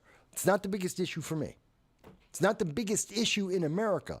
In the top 10 issues for the 2024 election, it's normally in almost every single poll, it's number 8, 9, or 10. It's on the bottom of the list. It's important, but it's the bottom of the list of things that people are worried about and concerned about for America, for the election, for the future. It's not the top of the list. So the Democrats want you to think things are very different than what they are. And that's why I found it interesting that when I'm looking at Joe Rogan and his interview, which I listened to, I thought it was a very good interview. It gave us a very good insight on Donald Trump and his views, his beliefs. Why do I keep getting... God, they are trying to slam me with every commercial on this that they can. Sorry about that. But when I'm watching that interview, that conversation between Donald Trump and Joe Rogan, I got to tell you, it's interesting to me to see how much that they were looking forward and giving us insight into what Donald Trump is thinking about, what Donald Trump had to say about all of these different issues. I mean, he explained his mindset. He explained how he was going to make America better, make America stronger, make America first. I think that's critical. You just don't get that. You just don't get that on the other side. Maybe it's me. I mean, Donald Trump didn't have to spend any of the time in his 3 hours with Joe Rogan. He didn't have to say anything about making America healthy. It's a third-party, independent issue. And he spent a good amount of time explaining why it's important and why it's part of his umbrella of issues, and that he has people who are. That's their priority. It's a priority for RFK. It's a priority for Tulsi Gabbard. And he's going to let them do it. As long as it doesn't interfere with the things that he thinks are a priority, the things that in every single poll in America looking at this election are rated higher. They're bigger concerns that the American people have than the overall health care. Not that it's not a concern, not that it's not important, it's not the priority. And he has a plan based on priorities. And that includes something that the third parties and independents are talking about that the New York Times and CNN don't want to talk about at all. I love it. It's 29 million people have viewed this. And I think it's been devastating. I mean, part of what was being talked about there is the voter ID. The entire section, and let me play this for you, because this was Joe Rogan, and I know I can go to the main clip, but it's already here clipped. And they're talking about why don't Democrats want voter ID? Why are they so resistant to voter ID? Well, let's hear them talk about this for a second. Mail-in ballots are a bad thing. That certainly is a problem. Mail-in ballots are a problem. But every Another other country, problem is other voter countries, ID. Yeah, a voter ID. How Voter about, ID is the most bizarre argument that I've never seen anybody articulate in a way that's convincing. Because why they you want to don't cheat. need voter. Well, it doesn't make sense any other way. I've tried to straw man it, or I've tried to steel man it rather. I've tried to look at it from a position like, why would you not want people to have ID? And a lot of the ideas are just ridiculous. You need an ID to get a driver's license. Okay, but here's now the next step. Gavin Newsom, one of the worst governors in the world, and I used to get along, but I don't get along with him now because he's just too, it's just a whole con job. But Gavin Newsom, the other day signed a bill that you are not allowed to ask a person, even ask them whether or not they have voter ID. Now, what could be a charitable reason why anybody because they would want want to cheat. See, there it is right there. That's the line right there. What is the most charitable thing you can say that says there shouldn't be voter ID? And the answer is they want to cheat. There is no credible reason why in a society where we have to have an ID to get alcohol, to get cigarettes, to get onto a plane. Oh, God, they're really, really hyper about you have to have ID to get onto a plane. New York State is charging people extra money to get a ID card so that you can get onto planes. Otherwise, they won't let you onto a plane anymore unless you give New York State extra money for that ID. The New York Enhanced ID that is useless, it's not useful. You can't use it. It's not a passport. You don't need it in 2/3 of the country. You can go back and forth on planes today. It's not going to change anything. It's just going to make New York State more money.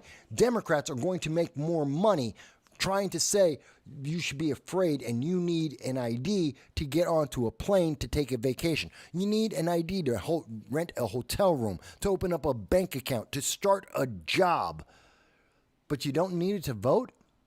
At the same time that we have an open border policy allowing 8 million illegal aliens in, with laws and legislation coming from Democrats that are saying they want to allow 1.8 million illegal aliens into the nation every year, and we know that all of that is based on a path to citizenship, to take this huge number of illegal criminals and to turn them into United States citizens beholden to the Democratic Party. And they don't need IDs. And we have shown you over the last 4 weeks, let me be very clear about this. Over the last 4 weeks, an entire month, we have been doing, in every single show, we have been showing you how illegal aliens are voting in elections. It's not an if, it's not a maybe, it's not a kind of. We are finding it. Now, some people are saying, well, you know, it's not that many. The numbers aren't that big. The question isn't how many of them are voting in our elections. It's that they are voting in our elections. And we do know that in many cases, the number of people who are voting many elections are down the line. I have been in New York, in the New York 22nd District in 2018, and in 2020, we were talking well under 100 different, the vote number, we're under 100 votes deciding on who would become a member of Congress, whether it would be Anthony Brindisi, a Democrat, or Claudia Tenney, a Republican. And yes, Claudia is a friend of mine. I've known her for many years. 100 votes. In 2022, it was even closer than that. And you mean to tell me that saying, oh, well, you know, in Oregon, there's 300 illegal aliens registered to vote. Some of them voted in elections. The government has actually, the DOJ arrested someone who was voting in the 2016, 2020, and 22 federal elections, and she's from Guatemala. And now, again, every week we have come out and shown you more. And here it is. This is coming from, I'll show you right now. This is coming from Denver, Colorado. Denver Channel 7, ABC News. And what is their story about? And says this cannot be reversed. But we're counted and says this cannot be reversed. I got it frozen at the wrong time. Let me put it back here. 12 voters in Mesa County have been impacted by this fraud. Secretary of State Jenna Griswold says, unfortunately, 3 of these ballots were counted and says this cannot be reversed. We have, now again, small number, 12 illegal votes. We know that. That's being reported by ABC News. We know that there is fraud happening as we speak. We know that votes can't, at least 3, that's 25% of the illegal votes in Mesa County in Colorado cannot be reversed for some reason. Illegal voting is happening. Who is it benefiting? It's not benefiting you and me. And it is a problem that is serious and significant. And we're seeing that this problem is growing, even as Democrats say, well, you don't need an ID to vote. Oh, we need to make it easier for who? Who are we trying to make it easier for? Now, most American citizens have an ID. Well over 85, 87% of Americans have ID as is because they have a job. They go to and from work. They drive a car. They buy beer. They buy cigarettes. They travel on planes. Almost everybody in America has an ID. So who are we protecting by saying you don't need an ID to vote? It's a very simple question. And we know there's a problem when we don't do that, as I just showed you with ABC News talking about the votes that are being usurped, that we have seen in Oregon. Votes have been usurped. We have the DOJ arresting Guatemalans for voting illegally in our elections. We know it is happening. The illegal aliens are being registered to vote, and they are voting. It is happening in New York. It is happening in California. We know this. And we know that some of these elections come down to a dozen votes or less on the local, state, and sometimes even the federal level. Who is this helping? Why is it that Democrats are saying, no, we don't want voter ID? This is what Kamala stands for. This is what we see from the Democrats right now. Does that make you feel more confident that there is no justification for not having an ID? Not when your life is surrounded by things you need an ID for. That the government makes it free for you to get an ID, to give you programs and access to have IDs, free IDs, cost efficient and effective IDs. Every state has that, and yet they don't want you to have that to vote. One of the most important things that affects the entire world. You have to say, why? Why is that? And how did we hear about this more? Because Joe Rogan got 29 million people to see his show, to see Donald Trump talking about it, saying, no, you should have an ID to vote. It is important. Benny Johnson was talking about this yesterday, and as of 9 a.m., now the interview came out overnight on Friday, the 25th. By 9 a.m. the next morning, over 10 million views. People had seen this interview with Donald Trump 3 hours. You're talking about overnight.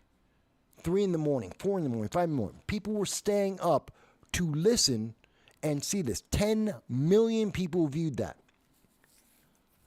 By comparison, Kamala Harris had Beyonce show up with her on Friday night. There was a crowd of 30,000 people. Now, that's a large number in general, not for a Beyonce concert. That's tiny. And it's not larger, it's about the same as the number of people who go out to see Donald Trump in every event he's been doing. At least as many people as come out to see him in virtually every single event that he has been doing for the last 2 years. So that's not huge. 30,000 people seeing Beyonce live. But Democrats thought it would be huge. They thought it would be enormous. She got 500,000 views, not even 10%. Now you'll say, well, but Mike, that was only a few hours. That was 11 hours after the fact. Well, think about it. People stayed up overnight to watch Joe Rogan talk to Donald Trump. People went to sleep when Beyonce was there with Kamala Harris. It tells you something about the priorities. And it also tells you about the magnitude of interest in Trump versus Kamala Harris. Now, when I looked at this, I decided, well, what's the more accurate? Looking at it right now, so both videos have been up. The Harris campaign with Beyonce, 900, CNN, 900,000. This is the maximum that I've seen. This is CNN pushed this as hard as possible. They have the most views of any media source that I could find that I'm aware of. 900,000, less than 1 million views to see Kamala Harris, and this is just an 8-minute video, so you don't have to go through 3 hours. Just 8 minutes, and it only got 910,000 views, showing Kamala Harris and Beyonce together in Texas. That's it. See how I use an ad blocker. I hate very this. mindful, very God, demure. they're doing it again. I'm not. They are really trying to give me every single ad they can. So that's interesting. 900,000 in the same amount of time, and Democrats are, I think that tells you a lot. Even if you go to Kamala Harris's website itself, if you go to Kamala Harris on YouTube, her channel, you would think this would be the biggest one. If you go to Joe Rogan Experience, that's his channel on YouTube, 29 million. You go to Kamala Harris's website, you would think Democrats who are interested in Kamala Harris will go to Kamala Harris's website onto her YouTube page to see her videos about her and Beyonce. This is a 4-minute video, so it's not even as long. It's a clip. You think that they would go and see this because they support Kamala Harris and Beyonce's there. They would go to the source, Kamala Harris, and you get only 134,000 people in the same time frame as 29 million for Donald Trump. It's not even 10%. I think that tells you a lot about what's happening with this election. I think this is foretelling we have 8 days left before the election. I think this is telling us where the mood of the public is. To tell people they don't care about celebrities. They care about the politics. They care about the economics. They care about the safety and security. They care about having answers, not fluff. 30,000 people came and they were promised that Beyonce would sing. They were there to see an entertainer perform, not to get answers, not to be lectured to. Even when you take a look at Beyonce, when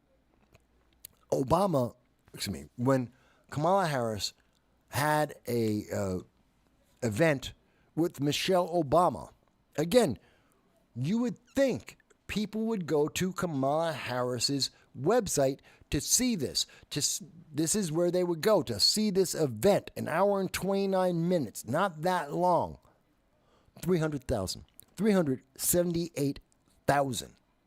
If you combine all of the views from right here, from Kamala Harris's website, which is supposedly the primary place they're going to go to watch this. You take the 300, let's round it up to 400,000, plus the 1 million, rounding it up from CNN. Plus the, let's round it up, 200,000 coming from Kamala Harris's site. Between Michelle Obama and Beyonce for Kamala Harris, you still don't get 10% of the people who watched Joe Rogan talking to Donald Trump. And that's not talking about the clips. That's a full video versus their clips. That's clips versus the full experience. I think that says a hell of a lot about the election. Maybe you think I'm wrong. Maybe you think it's not that important. But I think because Donald Trump was talking about third parties, because he was talking about RFK Jr., because he was talking about his experiences across this country, his conversations with the American people, talking about his mistakes. When you ask Kamala Harris about her mistakes, you get word salad. She will not admit that she made any mistake whatsoever. When you ask Kamala Harris about when she realized that Joe Biden is a part-time zombie president, you get nothing. Joe Rogan asked Donald Trump, did he make any mistakes? And his answer was yes. Yes, he didn't. Then he went into detail about that. That's a bit of humility. That's a little bit humbling. When you're running for the most powerful position in the world, to be able to stand there in front of the American people and say, yes, I made mistakes, and I learned from them. I have greater experience now. I can do a better job. I understand what I did wrong. I understand why I screwed up. Look, a lot of people are looking at it and they'll say, Mike, but you're a Republican, you're a conservative, and it sounds like you're pumping up the Republicans. No, I'm highlighting the difference in the issues that are facing America, and they have a direct impact on the rest of the world, on how we are going to have international relations, about whether or not you're going to be safe going on vacation anywhere else in the world, whether or not you can afford to have that vacation, whether or not your kids are going to be forced to accept jabs of medication because of gender-affirming care. These are issues that are important. And I'm trying to make sure you see that difference. Now, yeah, I have a preference. There's no doubt about it. I'm a conservative Republican. Of course, I have a bias. So does CNN. So does the New York Times, the LA Times, Washington Post, ABC, CBS. We're all human beings. They all have a bias. They have a political preference. The difference here is I tell you what my political preference is. I'm telling you what my bias is. And I'm also giving you the information. And I'm asking questions. Some of them are not beneficial to my side. Some of them have nothing to do with my side. When I'm talking about Richie Torres, it's not because I think he's a good candidate. I don't. But I do recognize that he recognizes what is important for America at least once. It tells me that there is hope even in Democrats. Not that I would vote for him, but to know they, on their rank and file, their lesser elected officials, recognize that there is an important issue facing America. I'm not pointing at RFK because I would vote for RFK. I won't. I think he's just as bad as Richie Torres. I would never vote for him.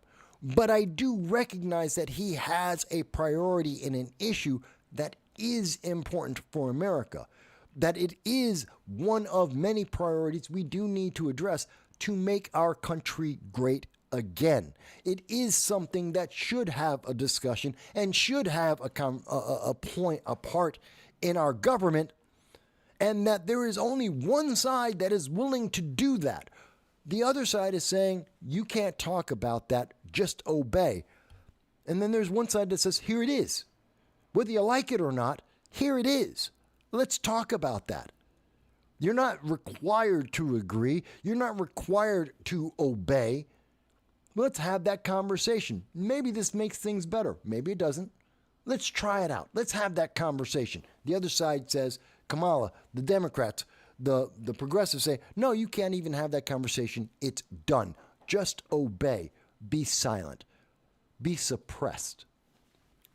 I think that's important to point out. I thought this was a great interview for Donald Trump.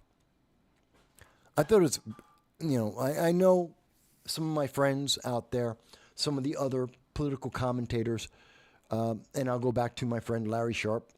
I know he came out with his show yesterday, live stream that he did, and he said directly, because I had a conversation with him about this, and he said, I don't think it's a game changer, but it was a good interview. I said, no, it's a game changer, Larry. This changes the election. This changes the outcome.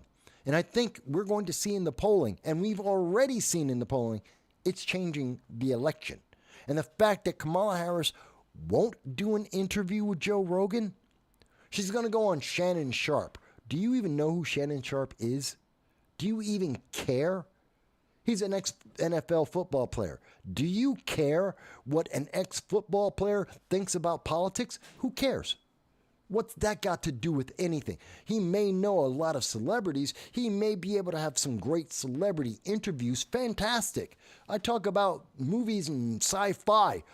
That's fun. That's a pastime. That's got nothing to do with whether or not you're going to have money in your pocket to be able to put food on your table. And you're not going to come, I'm not going to go and look at a movie to figure out how I should have my political votes.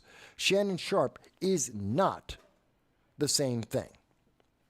It's not that important. And just like Beyonce, not that important. Even Michelle Obama, not that important. I know there's a lot of people out there, oh my God, how can you say that about Michelle Obama? She's never been elected. She's not important. She's just not. Oh, but she's a black woman. And I'm in the Bronx. Do you know how many black women surround me every day? And that's not a bad thing. It's not a good thing. It's, yeah, they exist. Black women. Yeah, and? Does that somehow change anything?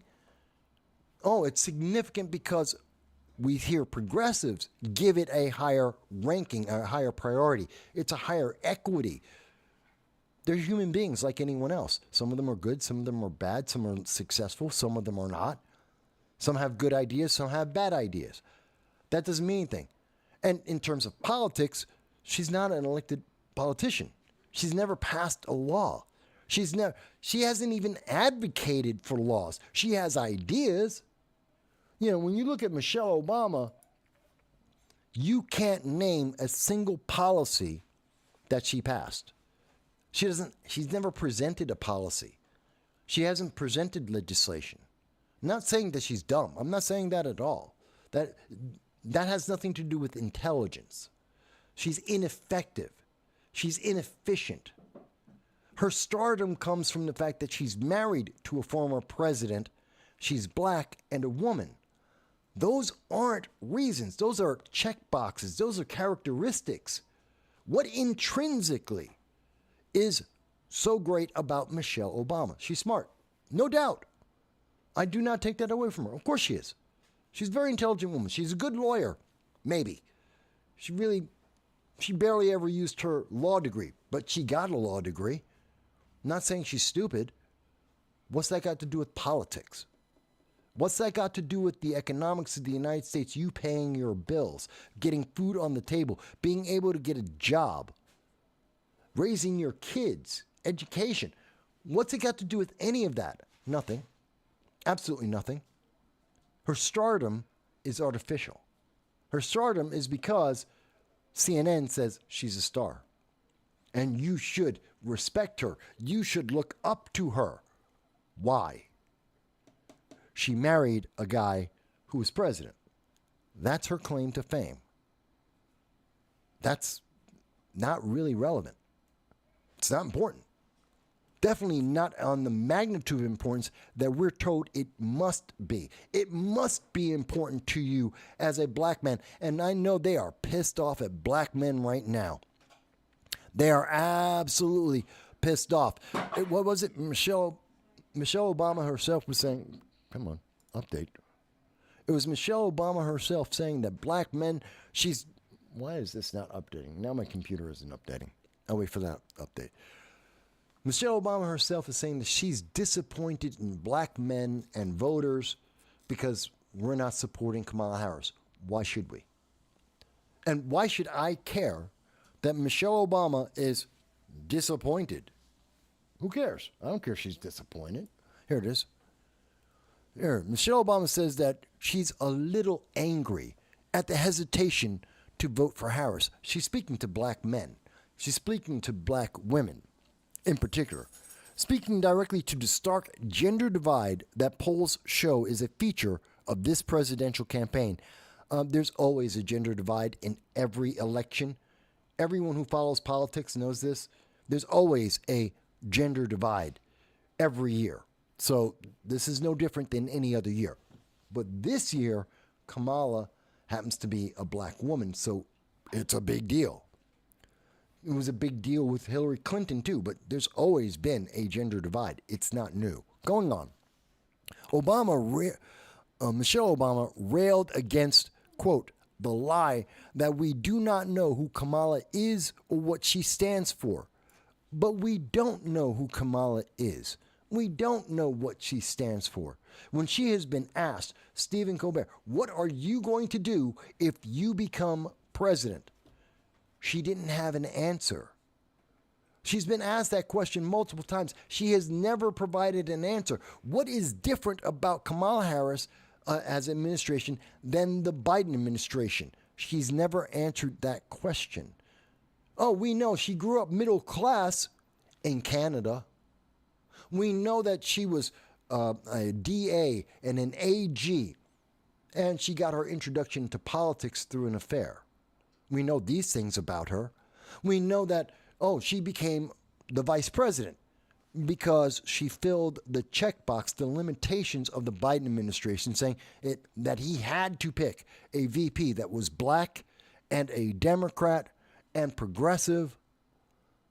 Oh, so she's like the list got really, really small, really, really quick. But when she was on her own, looking for the presidency, she was the first one kicked out of the Democratic race. Democrats abandoned her. She went bankrupt. I'm not saying that Kamala Harris is stupid. Those two things don't mean the same. I'm saying she has no plan. And we don't know who she is. What does she stand for? Kamala has flip-flopped on energy. She's flip-flopped in fracking. She's flipped up on fracking, on the border, building a border wall. She's flip-flopped on taxes. She's taking different positions. And when you ask her about it, she goes, no, I've always had the same opinion. You did? Because what you said was entirely opposite to what you're saying now. So how can you tell me you have the same opinion? This is why this election is important. We need to ask these questions. We need to look at the data that is in front of us and not the picture that is in front of us. The news media, NPR, are focused on trying to shame you. Look at this image they have up here. This is to shame you. How dare you as a black man, and they are really pissed at black men specifically. How dare you not vote for Kamala Harris? Why should I? Oh, well, Kamala Harris, she wants to support black people. I have this. I want to show you this. Where is it? Bear with me. Kamala, they want to have us vote. Where is it? There it is. Is it there? Yeah, here it is. Blue Georgia. Blue Atlanta, Georgia. This is on Twitter. They're a blue check mark. So this is for Georgia politics, and this is what they're saying to promote Democrats here. Quote, black men are about to get conned. This is from Van Jones. They're quoting Van Jones, saying, black men are about to get conned. The best con artist in the world is going to tell black men, I'm going to lift you up, and in fact, he's going to lock you up. See, this is Van Jones talking to Bill Maher about Donald Trump. This would actually fit Michelle Obama telling black men to vote for Kamala Harris, because she's telling you something and you're getting conned. You know Kamala Harris. No, I don't. I didn't grow up in the upper middle class. My parents didn't have PhDs. I never lived in Canada. I wasn't raised in Canada. I didn't go to private schools. I had never slept with anyone to get elected into an office. And I did not, and this is the part that I really wanted to point out, not only have they been saying this in 2016, 2020, and 22, but Joe Biden and Kamala Harris made a career out of jailing black men for decades. Did we forget that? Because Van Jones is conveniently forgetting this. Michelle Obama is conveniently forgetting that the things we do know. They're like, oh, but she's black, meaning she's African American. She's not African American. She's East Indian. She's black as in, oh yeah, she's descended from Africa. We're color of her skin. She's black, yes, but she's not African American. She's East Indian by her culture. That's one thing. And more importantly, when it came to who's giving a con job, I'm going to help black people. Well, Michelle Obama didn't do it. Barack Obama didn't do it. Kamala Harris and Joe Biden didn't do it. Joe Biden and Kamala Harris arrested and jailed black men for decades. Dems avoid this reality and trust major media will ignore it too. You're not supposed to talk about that. Now, here it is. And this is Van Jones hanging out, Dr. Darrell Scott, responding to my response. I didn't look at this. I didn't see it before. Here's Van Jones. He's more than happy to be hanging around with Donald Trump. He's disingenuous. But he's just as disingenuous as Michelle Obama is, as Beyonce is. They don't believe these things, and they don't want you to think about these things. Michelle Obama wants you to think that you know Kamala Harris. I know that she didn't protect the border. I know she stayed silent when Joe Biden deteriorated, his mental capacity evaporated, and he became a part-time zombie president. I know she hasn't answered the question, who in fact is running America the 18 hours a day that Joe Biden is incapable of doing so. She has yet to answer that either. That's what I know about Kamala Harris. I know she slept to get a job, and I know that she did a bad job at that. And I know she jailed black men, kept them in jail longer than they were supposed to be in jail. She kept innocent men in jail because it made her look good. These are the facts that I know about Kamala Harris. You may not like those facts. It may not be popular with Democrats, these facts, and it may not get them votes, but these are the facts that I do know about Kamala Harris that are confirmed by every international news media source. Every credible media source confirms everything I have just said about Kamala Harris. Those are the things I know about her. And none of those things are reasons to vote for her for president. But you're not supposed to think about that. You're not supposed to have that conversation. It's 8 days before the election, and Michelle Obama is disappointed in you. Why do I care, Michelle? Come to the Bronx. Let's have a conversation. Let's sit down at the diner, There aren't a whole lot of them left, but let's sit down at one of the diners here in the Bronx and let's have a conversation, because you've never been in the Bronx. You've never been in a diner in the Bronx in your life. So don't talk to me like, oh, I'm disappointed. Who are you to me, Michelle? I don't live in Hollywood. I don't go to Martha's Vineyard for a vacation, nor do I have a house there. No one in my family does. No one I grew up with does. I wish we did. I wish we had that success. We don't. We don't walk in the circles you walk in because you're not part of the common people. So why do I care? I don't care. Why should I? Oh, because Michelle Obama's black. And? Okay, checkbox. You tick the checkbox. Michelle Obama's black. And? What am I supposed to take from that? But she's black. And a woman. Okay, check boxes. We got the check boxes. And why am I supposed to care? But you have to care. Why? Why? Why is her opinion more important than anyone else? Why is her opinion more important than my own? I gave you a series of facts about the history of Kamala Harris. They are irrefutable. The left may not like them, but they are irrefutable. And that's what we know about Kamala Harris. And she has added zero to that. She can't deny it. She doesn't want to talk about it. And she offers us nothing else but that. And when Kamala Harris was there on stage with Michelle Obama, when she was on stage with Beyonce, she provided nothing else. When Kamala Harris has been on with ABC News, with Fox News, with MSNBC, she offered us nothing. When she went to the town hall with CNN, she offered us nothing. Why should we vote for that? It's 8 days before the election.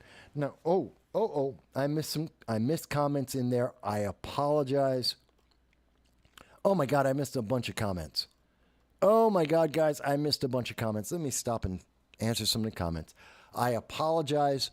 I got so wrapped up in talking about this, I stopped. I didn't pay attention, didn't turn my head, didn't see the comments. So I apologize. John Cordisco has had a couple things to say here. John says, everybody has already decided.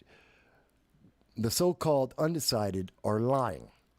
Well, John, I don't think there's a lot of people, but there are traditionally a number of people, percentage, about 10% of the voting public, that literally don't pay attention to politics until the day of.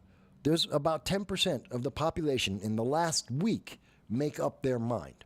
That's according to polls that have been done over decades. So I'm not going by the current, but over decades, we consistently see that there's around 10% of the population that are voting that don't make up their mind until the week of, if not the day of the election.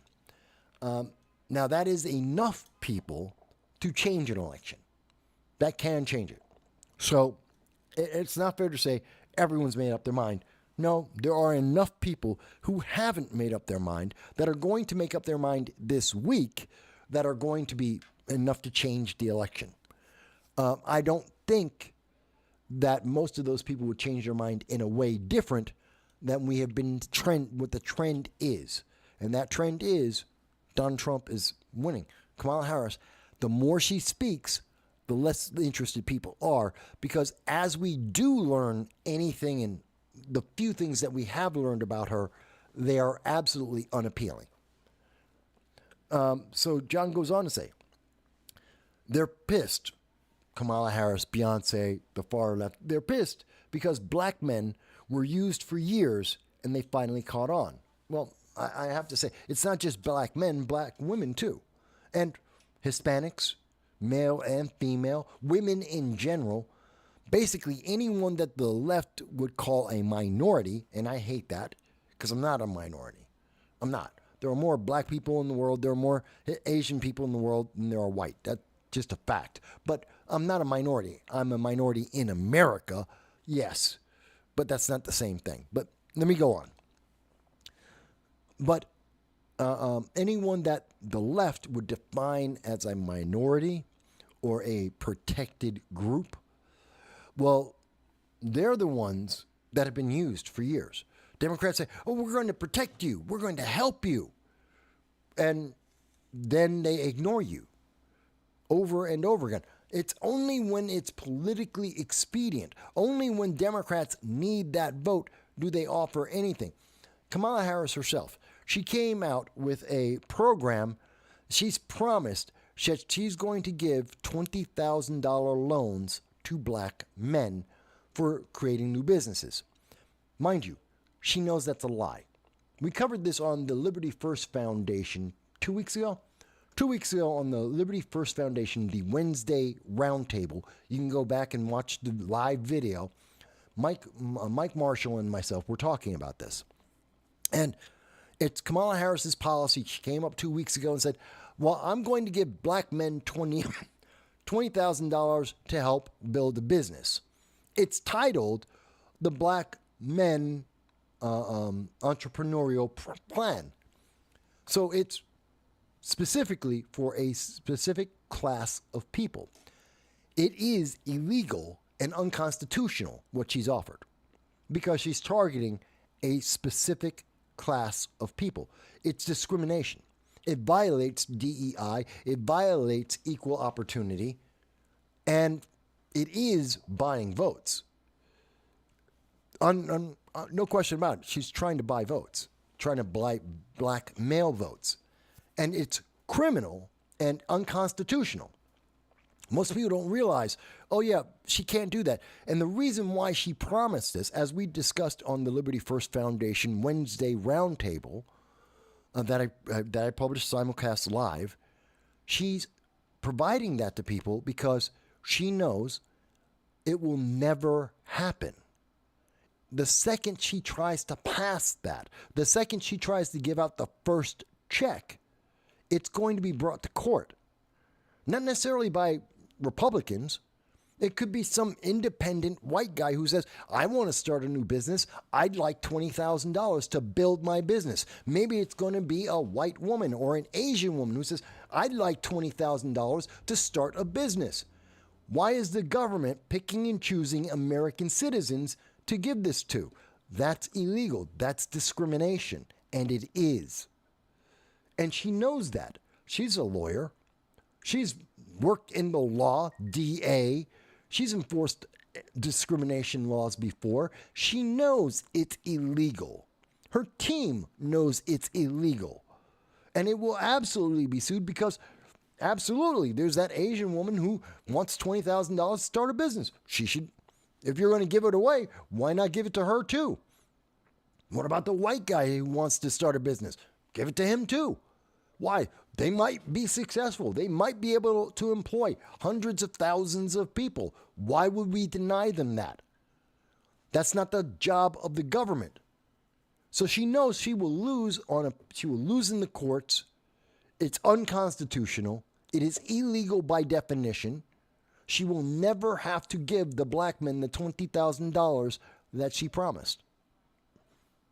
And she gets the votes for free. So if you're a black man and you're voting for Kamala Harris because you think you're going to get a check for $20,000, she just bought your vote for cheap because you're going to get nothing. You want to talk about what we're hearing from Michelle Obama saying, well, as an example, Michelle Obama, and she's saying, you're getting a lie and you don't know what she stands for. She's standing for giving you nothing. As we just saw, Van Jones. Oh, well, they're lying to black men. What is a worse lie than saying, I'm going to give black men $20,000 knowing that it is illegal and impossible to do. And she's going to get a vote because some black guy's going to say, I need $20,000 to make this invention, $20,000 to start this business. It will work. And Kamala, she's going to do it because I'm black and she's black. And so she's going to give me the $20,000 and she promised she will. And you'll never get the money. And she got your vote already. Which one's worse? All right, folks. So as you just heard in the background, and I'm going to come back to your comments, John, when we come back.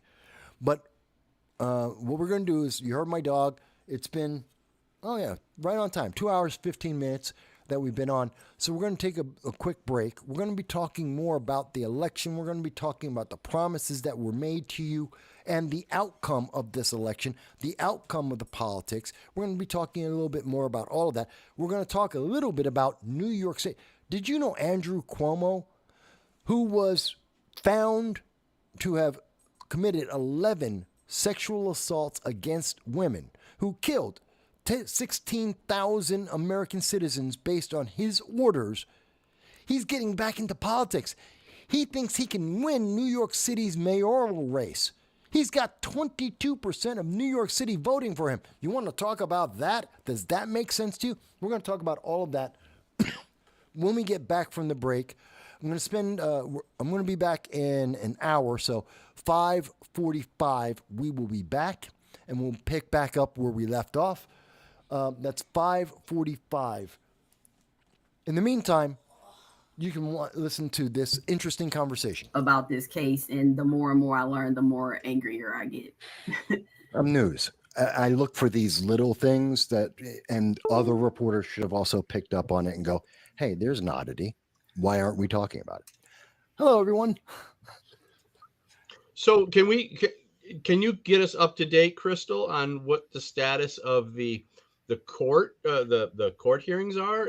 Because and answer this if you can. Are they arguing it on the historical tradition aspect of the Second Amendment, or don't you know? If you don't know, that's fine. So in the original, he was not allowed. He was admonished by the judge in this case, in his trial, that the Second Amendment, basically the Second Amendment does not exist in New York. Right. And so he was not able to use that in his own defense. Now, whatever his attorney is working on as it relates to appeal, I'm not sure. His turn, I can get you his attorney's information as far as I know, but yeah. Well, an article that I read by Cam Edwards kind of alluded to the fact that they were going to be arguing this on the Bruen case, because this happened before Bruen, and then Bruen came down and said that gun laws must meet historical tradition, and this obviously doesn't meet historical tradition. So it sounded to me like that was their next plan of attack in as far as appeals go. But it sounds like they weren't getting anywhere with New York, and they're going to have to take it to a higher court.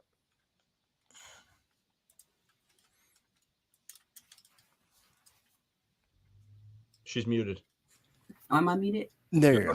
There you go. Okay. You're fine now. Actually, I might go let my dog in, and I might have to reposition this camera, and we can discuss that. But I don't know, what was the question you just asked? Okay, so I guess,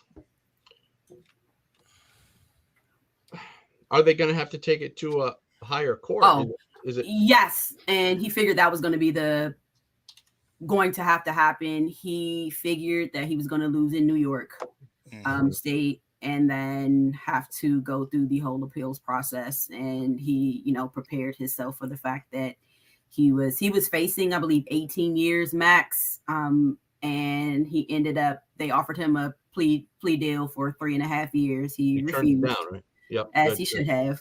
Yep. And he was sentenced to 10. And do you know if they're arguing it based on the historical tradition precedent created in the Bruen case? Do you know about that? Now that I'm not sure of. Okay. I'm not sure of all of the logistics and what they're arguing as it relates to his actual, appeals and everything. Okay. All right. I need to comment on one of the comments real quick. I'm going to be right back, gentlemen. Okay. C&T Designs and Arms. You're partially correct. It's actually not in the New York State Constitution. It is in New York State civil rights law. Specifically, it is Article 2, Section 4, New York State civil rights law. and it is almost verbatim exactly what the Second Amendment says, with the exception of instead of saying shall not be infringed, it says cannot be infringed. And that's the only difference between the way New York State says it in their civil rights law and the way the Second Amendment says it.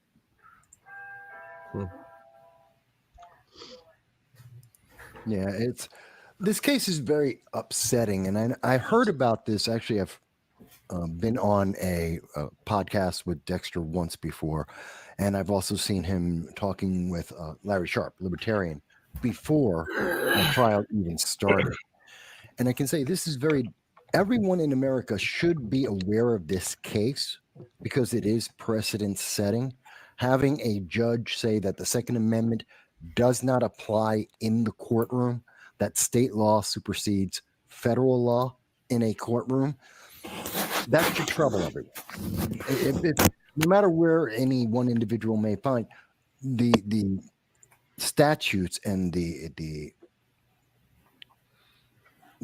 what's that word? It creates the precedents. Precedent. Thank you. The precedents that have been started and established in this case are troubling to all of the individual rights of every American, everywhere. Because if any court can say this right does not apply in this courtroom, regardless of federal or state law, then what right do you have? That's one of the things that I'm always very troubled about. Go ahead. Yeah. I want to take a quick pause. Let us go ahead and do the introductions and so forth so everybody knows kind of who we are and what's going on. We kind of jumped over that part. So you want to go ahead and do the intros, Frank? All right, ladies and gentlemen, thank you for joining us for this week's edition of the Weekly Roundtable. I'm one of the co-hosts of the show, Frank Range Report Johnson. In the middle top row is Michael Vasquez, Dragon of New York State, New York's only true independent journalist. To the far right over there is Michael Marshall, co-founder of Liberty First Foundation, of co-host of the show. On the next line is Dal Grimm, our resident wise ass in Czech. In the middle is Crystal Harper. She's here to represent the man of the hour, Dexter Taylor, who will be arriving shortly via phone from, unfortunately, an incarceration cell. On the far side over there is Riding with Charlie Cook. We have a popular show. Matt Mallory from Meet the Pressers is here this evening. And our good friend Dan Watts, author of Good Guy, Bad Gun and host of the Loaded Mic podcast. Thank you, everybody, for joining us. Tonight is going to be a very interesting show that I would like to say is heavy on entertainment, but it's more heavy on heartbreak. If you know the story of Dexter Taylor and the trouble that he's having with the law, you'll understand that it could not only be just him, it could be any of us. And this is a situation we need to call attention to. We all stand with Dexter, and we would like everybody who's watching the show to pay extra close attention to some of the information we're putting out, how you can help, who you can get in touch with, and how you can raise awareness about Dexter's unfortunate and unconstitutional situation. So, ladies and gentlemen, thank you. Crystal, again, thank you so much for coming here and bringing us the story firsthand and for getting us in touch with Dexter. We can't thank you enough for that. And I appreciate being here and representing my friend, Dexter Taylor, who is just an amazing, inspiring man. And unfortunately, I like to say he's being held hostage by the state of New York. He is definitely a political prisoner, and should not be. What happened to him should not have happened to him. And where he is, he should not be. He should be home with his daughter. He should be home with his 80-year-old parents. And he is currently serving a 10-year sentence for what equates to essentially a hobby. Yeah. Now, if you could give us a brief synopsis on what Dexter's original charges were and what he got convicted for. Okay. I don't have all the original charges, and I can pull up what he was initially convicted for. But in essence, Dexter Taylor, he's a 30-year software engineer, a veteran of software engineer industry. He's a handsmith. He likes to work with his hands. As he says himself, he's a self-proclaimed nerd. he likes to tinker. And around 2020, he got into 2021, he got into gunsmithing. Not so much for, obviously not for any nefarious purposes. He just wanted to learn how he could make systems better. He wanted to learn all he could about the way guns work, the way guns function, and then eventually go into improving systems to work with police and the military. Nice. And so, he got into that. And meanwhile, everyone's favorite alphabet entity was going around to different parts manufacturers and either by force or by, hey, here it is, giving the list of people who had ordered parts. Now, Dexter ordered these parts in his own name, in his legal name, had them shipped to his home, which is perfectly legal. And meanwhile, again, the ATF was going around to these different parts manufacturers, got his name off of a list. Now, I don't know for sure what list that he found himself on. And in the wee hours of the morning in 2022, the ATF raided his home. It was a joint effort with the New York State Police. They confiscated all of his weapons that he had built, weapons that he had not fired yet. So to be clear, these weapons were not fired until they were confiscated by the police to make sure that they worked. So he had never taken them out of his home. He had never posted about them. He had no intent to sell the firearms. And he was thrown into Rikers for a week. His parents put up their home to get him bail bond out. And he essentially sat in limbo for about 2 years until he went to trial in starting in March of this year. He was convicted in April, sentenced to 10 years. The trial was nothing short of a farce. Again, every time I hear Dexter do an interview, I learn something new. One of his most recent interviews, I learned that American Express, I guess, was the credit card that he used to buy his parts. Not only did they cancel his account, but sent someone to his trial to testify against him. Wow. The judge, as we all know, wasn't favorable. But one thing about that is originally Dexter had a white judge and a white prosecutor. New York decided this was not a good look to have this white judge and this white prosecutor go after this black man. And so right before trial started, they switched out his judge with the black woman and the prosecutor with a black man. Did not allow him to, they struck every black male that could have been on the jury. So the jury, as I understand it, consisted mostly of black women and maybe a couple of Jewish men and a Hispanic men or so. I might be getting that makeup wrong, but essentially did everything they could to railroad this man, violated multiple of his rights. Again, convicted him in April. He went to Rikers again for about a month and a half. So he was sentenced in May to the 10 years. And then he went back to Rikers, I believe, for a little while. And now he is in upstate New York. Well, was he convicted of federal or state charges or a combination of both? Again, so I'm pretty sure he can give you better on this. Okay, but well, what he ultimately was convicted of, essentially what equates to a process crime. New York believes he should have had to go get permits to build these guns. Like they needed that. New York said that he needed their permission to have these firearms in the home, right, even though he had no intent to sell. He wasn't, again, he wasn't flaunting them. He wasn't posting, like he wasn't doing any of that. He just had he was building these things in his home. And all right, well, from the list of parts that I know that he had ordered, there was nothing in that list that could be described as controlled material. Everything that he ordered was a non-serialized part that is perfectly legal to own, buy, transfer, or anything. So there was nothing in there that you would have said was suspicious by nature. He wasn't buying forced reset triggers, binary triggers, or anything that, you know, would have alluded to say, oh, he's doing something wrong. Everything that he purchased was legal. It was legal for him to purchase it. So the question I always have is, well, why would they focus on him, you know, other than, you know, the fact that he bought several pieces?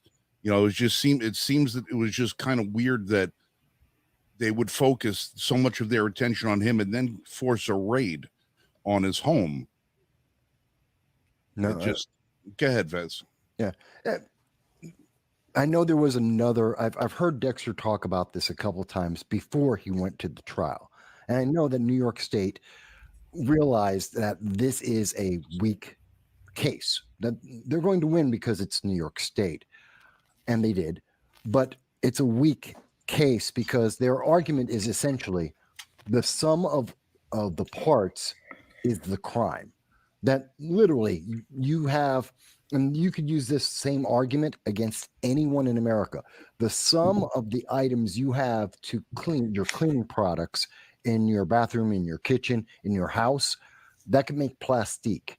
Therefore, you are in violation of making plastique. You're a criminal because the sum of the parts is the problem. This is why New York State tried, and I know Dexter has mentioned it previously publicly, that they did try to plea bargain this case to get him to accept that he was guilty for a lesser charge. And he said no, because they are wrong in this presupposition that you're guilty because the state says, because the state said so, because the state was looking for a target. And my own supposition on that, to answer your question, Frank, why did they do this? Same reason why they do red flag laws. They were looking for the media attention. Yeah. They were looking for this to be, they come in the middle of the night. They make sure the press is aware of it. They target someone, a black man in Brooklyn. They had no reason. No one was in danger. No one complained. Every part was legal. Everything was paid for. But because they didn't like it, they wanted to have the press go, black man with a gun in Brooklyn. Oh, we're doing our job. Therefore, you should comply. He was the example, in my opinion. Well, it's also a matter of sending the message. Dexter is a man who's never had any criminal history. He's been an upstanding citizen his entire life.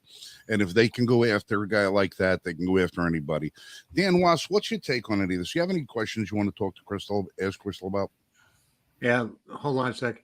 Let's introduce the other members of our panel because we kind of got we stopped at Crystal. Tonight we also have Charlie Cook from Riding Shotgun with Charlie is on the show tonight. Dan Wass, who is an author, host of the Loaded Mic, and host of the Loaded Mic, and Matt Mallory, who is from Meet the Pressers, will be joining us on this discussion tonight. We got a lot of people tonight with us, so it should be a great show. And just to piggyback real quick, and to your point, the feds knew that it was weak too. That's why first of all, they knew they couldn't get him on anything because he didn't do anything federally wrong. So that's why they passed it over to New York to let them prosecute him. Yeah, essentially the process crime he's guilty of is not serializing his barrels and his receivers. That's it. The parts were correct. Everything was above board. The only thing he didn't do was stamp the barrel or the receiver with a serial number and register them with the state. And as far as I can tell, there really is nothing that requires that unless you have an intent to sell. No, barrels don't need to be serialized. Only the receiver needs to be serialized. Right. So, and that's if you're manufacturing with the intent to sell. That's not the case if you were doing it for private possession. Dan, jump in on here. Well, I think from what I have, the little bit of research that I did, it was a New York law, the New York ban on so-called ghost guns, which is ridiculous. But so I think this is based on New York law because and New York law has been getting turned over left and right. I mean, you know, it's just it's unbelievable. They create all the Matt knows this. I mean, Matt and I have talked about this before. New York is getting the hell beat out of them because of these horrible unconstitutional gun laws that they're trying to pass. Started, you know, with all the stuff in the CCIA. Much of that has been deemed unconstitutional, and not only that, but unenforceable. Judges have come out and said you cannot enforce these laws. You know, and so this is just going to be another one of those things. This is a violation of the Second Amendment right, and from what I understand, maybe when Dexter comes on, he'll be able to explain it better to us. But from what I understand, this happened before the Bruen case, and then the Bruen case was decided, and Judge Clarence Thomas wrote his decision or his opinion, and he included that historical tradition piece, which is so important. So now, my guess is that if they can get this to a higher court, that they will argue it on Second Amendment grounds based on the silly New York ghost gun ban doesn't meet historical tradition. And I think it's a slam dunk. But the problem in New York is they will drag this stuff out and keep people in jail as long as they can just to be spiteful. They hate the Second Amendment in New York. No, if I may, Dan, tell me if I'm misunderstanding this, because you touched on something. I think it's important. One of the comments early on so far is from Grace that CBS did cover this on Monday and Monday night. And they were spinning this as if, well, this is about ghost guns. Ghost guns are absolutely dangerous. And so this was to protect the public. Now, something I want to address on that, tell me if I'm wrong here, Dan, because I know you follow the law. I follow a lot of us do. They didn't know there was a ghost gun. When they entered into the home, all they were aware of, and we can ask this of Dexter, of course, to double check, but all they knew is he had gun parts. They didn't know he had assembled anything. They didn't know what he assembled. They had no way of knowing there is a ghost gun until after the fact. So to charge him after they have already violated his home, after they violated his rights, that's their excuse. That's their cover up, and we're not supposed to notice, you violated his rights and then came up with the charge, which is a violation of the Eighth Amendment. Could be. The warrant I don't should have know. never been issued. Yeah. Well, under New York law, under New York red flag laws, all you have to do is get a judge to sign off on a extreme risk protection order, and that may have been what they did. I don't know for sure, but that's all that's got to happen. Then you can come in, confiscate whatever you want.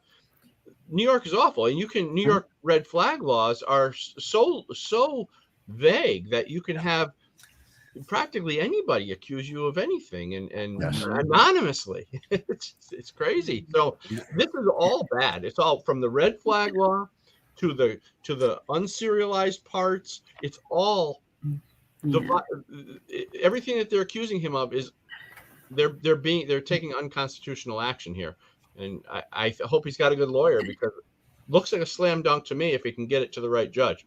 And to your point, again, they try to paint him as a danger to his neighbors, right? A danger to his daughter. Yeah, that's red flag. And the danger to, like, if someone got it's just egregious. There's no other better word. It's just egregious. What happened to him? My guess is that they had to say those things so it would qualify under the extreme risk protection order or red flag laws. Yeah. Right. Matt was trying to. And he had built the guns prior to, I believe, that ghost gun law. So they had already been built by the time they passed that law. Well, and I guess a couple things here coming from the law enforcement perspective.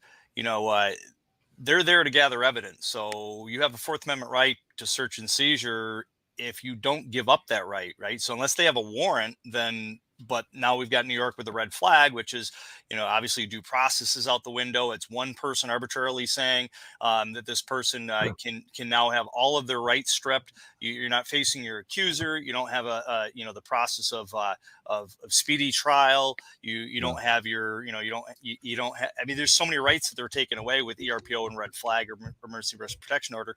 And our governor in New York State just doubled down. I think it was last week or the week before, where they even went with harder and deeper red flag ERPO. So it's getting worse and worse here in New York State. So this case is pivotal when it comes to going up to the higher court. So anybody watching or listening out there absolutely needs to help with the GoFundMe.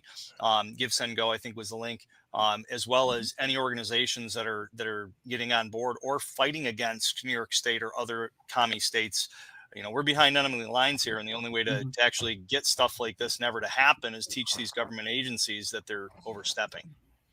And not to go on a tangent, but that actually ties in with Prop 1 that comes out in the next couple of weeks. Absolutely. And Prop 1, for those that don't know, is also called the ERA, and it's the Equality Rights Act, I believe is the terminology they use. But essentially what it does is it makes it illegal by New York State's determination to criticize protected status, right? And they define what is protected status, and the protected status is identity politics, straight up. Absolutely. So that ties in with the remnants of the red flag laws that haven't been struck down here in New York State. So ostensibly, this show could be shut down by the Department of Hate Speech out of Albany because we're criticizing the narrative. And if we try to speak out about the injustices that were done to Dexter Taylor and to many others that both in the future and current, we're going to be stuck. Like there is going to be no dissent in this country in the state because you're not going to be allowed to hear it. Well, even under the CCA, Concealed Carry Improvement Act, that went into effect in September of 2022, they voted for it in July. Literally one of the last things under sensitive and restricted locations, they're saying you cannot exercise your First Amendment right. You cannot protest while you're exercising your Second Amendment right. So you cannot be armed while you're exercising your First Amendment right and protest. I mean, that literally they wrote that into the law. That I haven't even seen that be, subject to scrutiny up through the courts yet. That should get thrown out right there. I mean, it's like they don't coexist. those two First and Second Amendment can't coexist. Come on. Yeah, your rights don't cancel it out because you want to exercise both of them. No, and the kicker is this. And the kicker is that the state itself is in violation of its own constitutional law under the civil rights law. Yep. As Marshall was mentioning earlier, it's Article 4, Section 4, or Article 2, Section 4. Sorry, and it clearly states that you have the right to bear arms, and it cannot be infringed. That it just can't. So they not only threw the Second Amendment from the national Constitution, the federal Constitution out the window, they're throwing the whole playbook out for the state as well. This is not. We are not living in a democracy. We're living in New York, which is an empire of Albany. The judge in the case was quoted as saying, "Do not bring the Second Amendment into this courtroom. It does not exist here." So that was this case. I remember hearing that. I wasn't sure where that was this case. That was this case. Mm-hmm. The judge was quoted as saying that if that's not immediate grounds for a mistrial or an appeal, I don't know what is. So why the wheels are taking so long to have him at least released? You want to try him, try him. You want to try him, gin up these bogus charges in front of a legitimate jury, then go ahead and try it. But for God's sake, get the man out of there. I don't know why the process is keeping him locked up. The man's not a flight risk. He's not a danger to the community. They're letting potential murderers and muggers and rapists out of the jails in New York State, in New York City, all over the place. And this guy is sitting in jail. And by the way, that judge is married to, I believe, one of the biggest donors, political donors. Shocking. Really? So there's a lot of interesting donors to Kathy Hochul or to the I believe the Democratic Party in general, or the specifically I had heard something else about, but she's married to a top donor. I like to call her Karen Hochul. One other thing I want to bring up real quick, for those who are relying on, I know a lot of people put a lot of authority bias on things like CBS because, well, they're the mainstream news media. And I know I see the comment from Grace. We'll get that 1 second. I just want to point out something. Here's a question that I'm a member of the press just like CBS. Okay. And any member of the press should have asked a very simple question. This is from CBS. This is the video of when they went in to Dexter's home, when they took him by force. Why are members of immigration there? The ICE, Immigrations Customs Enforcement, ICE, ICE, have nothing to do with the ATF. They have nothing to do with New York State. They have nothing to do with an individual who owns property in their home. And they have, even if you want to go with red flag law, they have no right to do that. Why are they have nothing there? to do with firearms at all. Nothing whatsoever. So maybe they were measuring the space to figure out where they could put some more illegals. Yeah. My point in this is these what we've just said, and the fact that I'm bringing this up to you, the news media, which is supposed to be protecting your rights, the ones who are supposed to be helping you out, they should have asked that question. CBS never did. Whose side are they on? But I think that's the call. Yep. Hello. Hello. Can you hear me? I hear you. 5x5. Excellent. I can hear you. All right. Who are we speaking with? Beautiful. Yeah, you're 5x5. My name is Dexter Miller, a.k.a. Carbon Mike. Dexter, it's a pleasure to meet your acquaintance on the phone, unfortunately, through such horrible circumstances. We here live on the show. We're live on the show. Crystal is with us. We've got a number of other people on the show with us that are going to share your story on their podcasts as well. Wanted to say, first of all, I want to say, first of all, God bless you. Hold strong. And we're very sorry that you're having to go through this. But, you are probably going to wind up being the man who sets the precedent for freedom in this case. So that's a lot of weight on your shoulders. And unfortunately, you have to bear the burden. But we're going to be here to try and help you lift the weight. Hey, Dexter, it's Mike Marshall. Thank you, brother. God bless you as well. Hey, Dexter, it's Mike Marshall. Thanks for calling in. Hey, thank you. Thank you guys for taking an interest, really. It's great. And by the way, can Crystal hear me? Yes. Yeah. Can you hear me? Hey, Crystal, how's it going, my dear? It's going great. Lego man, how are you? It's so Lego awesome. Man is on the case. It's awesome to hear your voice, man. I'm damn near in tears over here. It's great to hear your voice too, man. It's been a minute. It's been a minute. Yeah, just a little bit. All right. All right. Listen, Dexter, I don't know how much time they're going to give you on the phone tonight. We want to cover a few different things for you. We have Charlie Cook from Writing with Charlie on the program. He's a very popular podcast. We have Dan Wass from The Smoking Gun. And we also have Matt Mallory from Meet the Pressers. These guys have got a pretty wide audience. I'm sure they're eager to ask you a couple of questions. We're going to try and keep everything a little short just so we get as much information out in a short period of time as possible. One of you guys raise your hand. Let me know who's got a question for Dexter or a comment or what they need to know. Charlie, we're going to start off with Charlie Cook. Charlie, go ahead and you talk to Dexter. All right. Thank you very much, Dexter. Let me interrupt 1 second.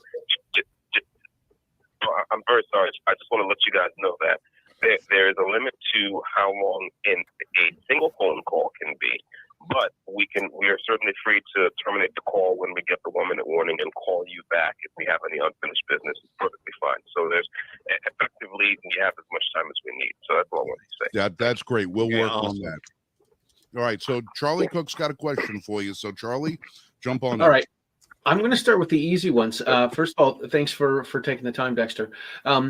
I don't know all the gun laws in New York. I know they're bad. I live in Massachusetts. I get it. We're close. Do you have to have a license in order to possess everything, correct? Like in order to possess a firearm, not to carry it.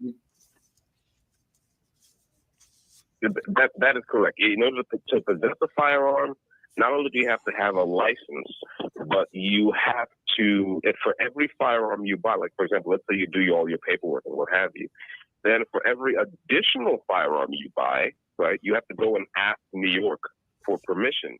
May I buy this firearm? And then you go through the normal process that we're familiar with the NICS check and the FFLs and so on and so forth. Yeah. Okay, So and that's just for New York City. way out of line. The rest of New York State, if it's a long gun, you can buy it just going through the NICS check. Yeah. Okay. Yeah, Okay. that sounds right. That it's yeah. Now that's for purchasing the firearm. Correct. Yes, sir. Yes, sir. All right, and then a quick follow up. Do you have a permit in New York? Like, I don't want to. I'm sure that's part of what the issue is. Like, you don't have a permit for these, and you're building them, and you're getting all the parts, and they're keeping track of all your purchases and the Amex and everything else. Well, exactly. I mean, and my answer to my permit is yes, I do have a permit. Yeah, the problem is that New York State does not recognize my permit. My permit is called the Second Amendment to the Constitution. That's my permit, right? And so, in terms of asking the state for permission, the fact is that what the Second Amendment protects, not grants, but protects, is a right, not a privilege. If you have to ask the state for permission to do something, then you don't have a right to do that thing. That is a privilege that's being granted, and it can be revoked anytime. And I simply don't recognize that trade of giving away your rights and getting privileges in return. So that's the only permit I recognize, and that's how that goes. Well, from your mouth to God's ears, I think all of us on the channel can pretty much say that we're in agreement with that statement. Correct. As far as the Second Amendment is concerned. Yeah. Can I?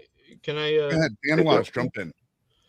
Hey, Dexter, thanks for fighting this fight for us. We're cheering you on over here. I'm in New York too, and I know the gun laws are just totally unreasonable.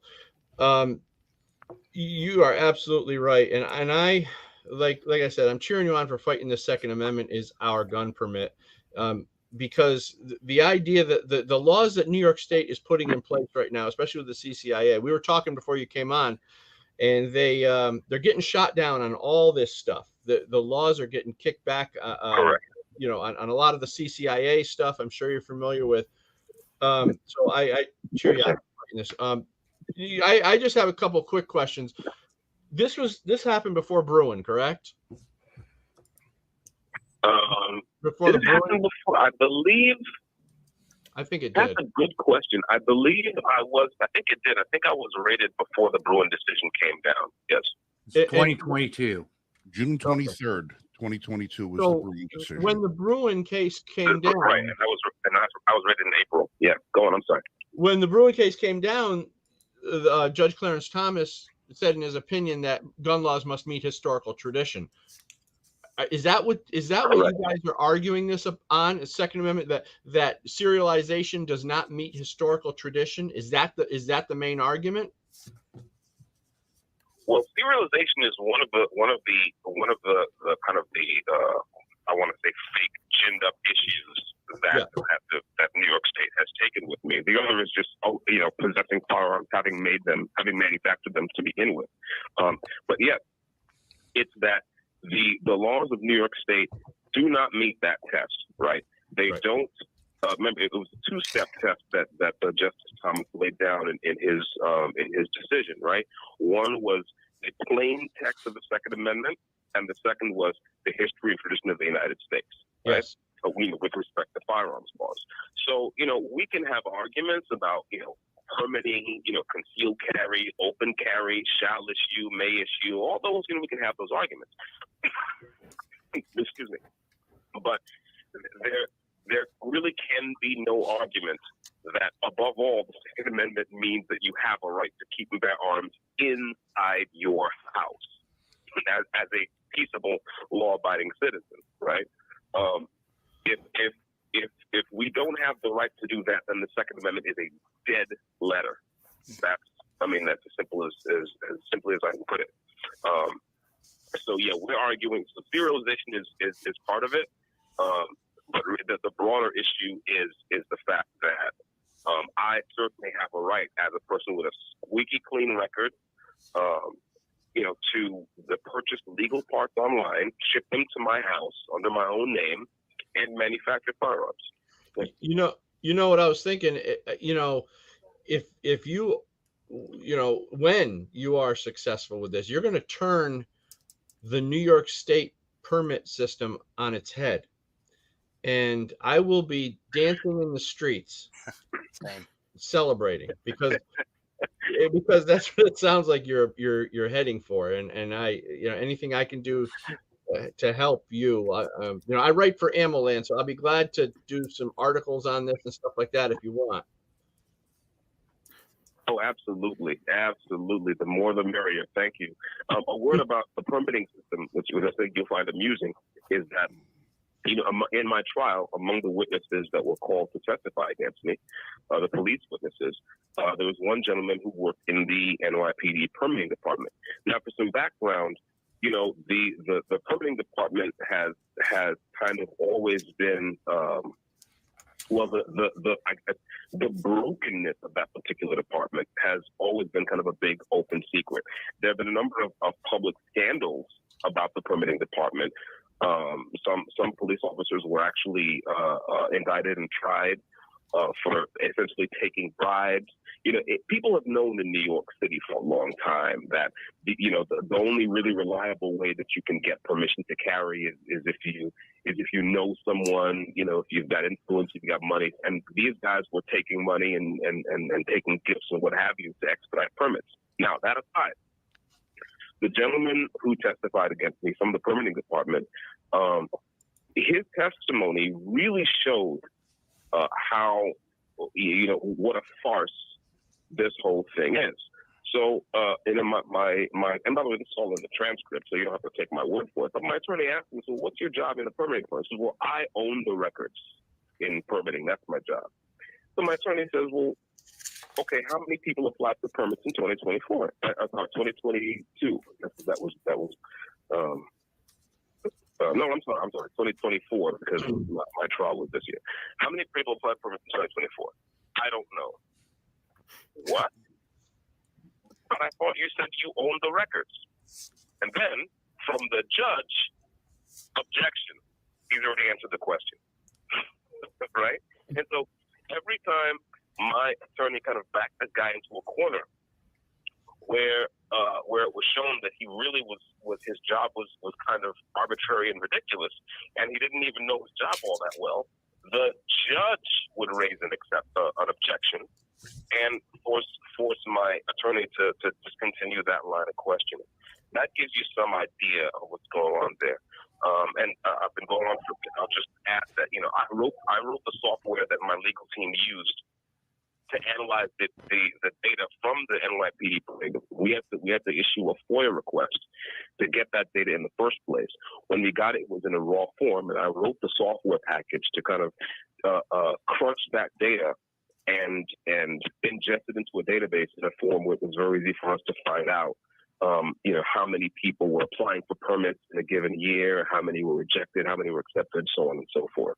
And that's open source software, by the way. That's up on my GitHub account. But yeah, that's it's one of many things, many respects in which New York is way out of line.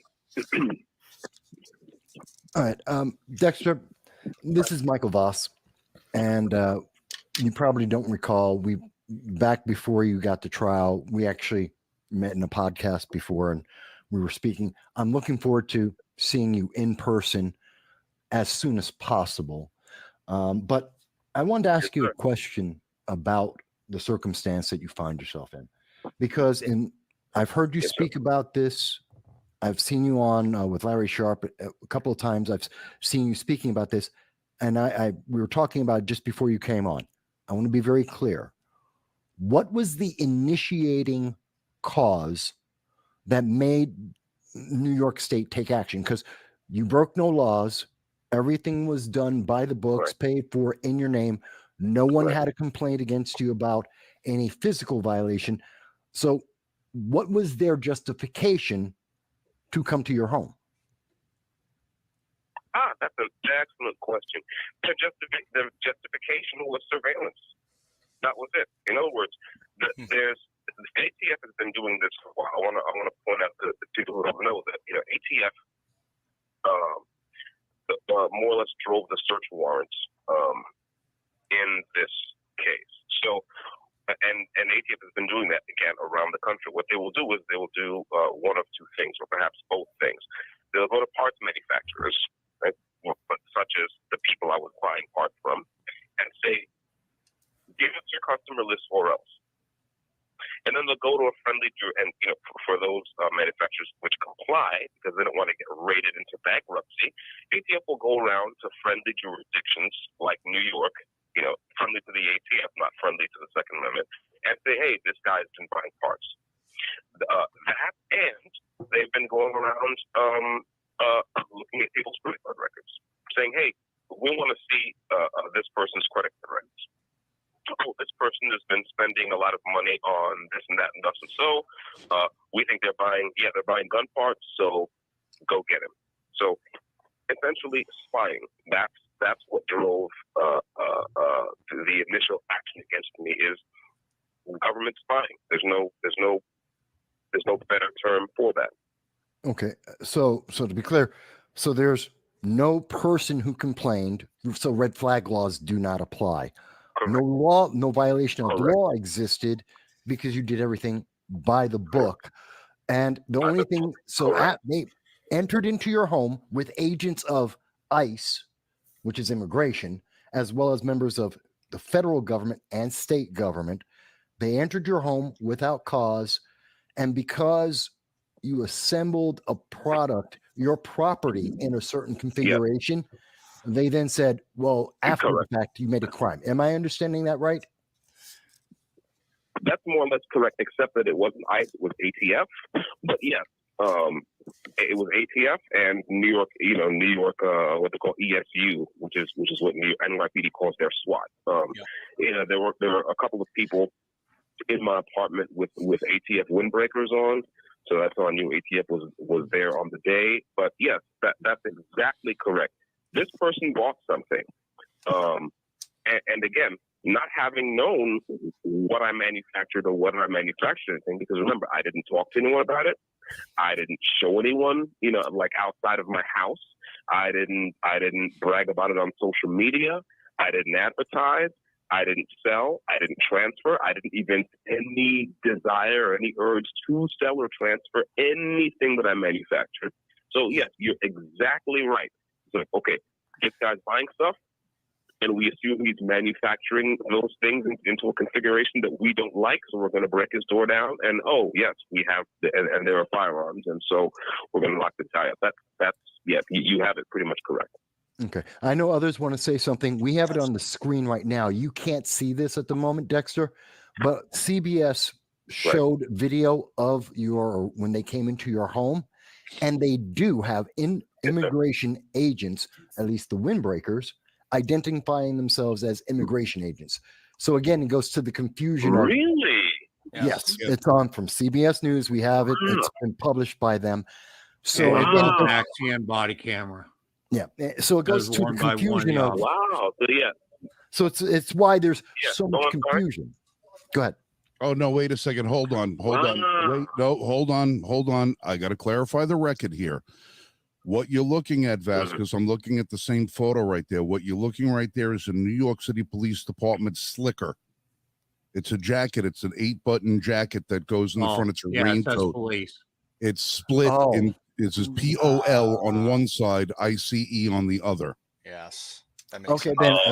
All right, in the interest of, listen, if we're going to bring the facts out to people, we have to be 100% accurate, because anything that we say, you know that the Young Turks are going to come pick it up and say, look, they're lying about the case. So I understand, but that's why we cited the photo and we brought it up and asked for everyone to be clear. Right. So no problem. I didn't see. I didn't see any ICE windbreakers, but I did see again 2 people, a man and a woman wearing ATF windbreakers. Right. And what people should also know, who don't already know about this case, is that I caught no federal heat from this case.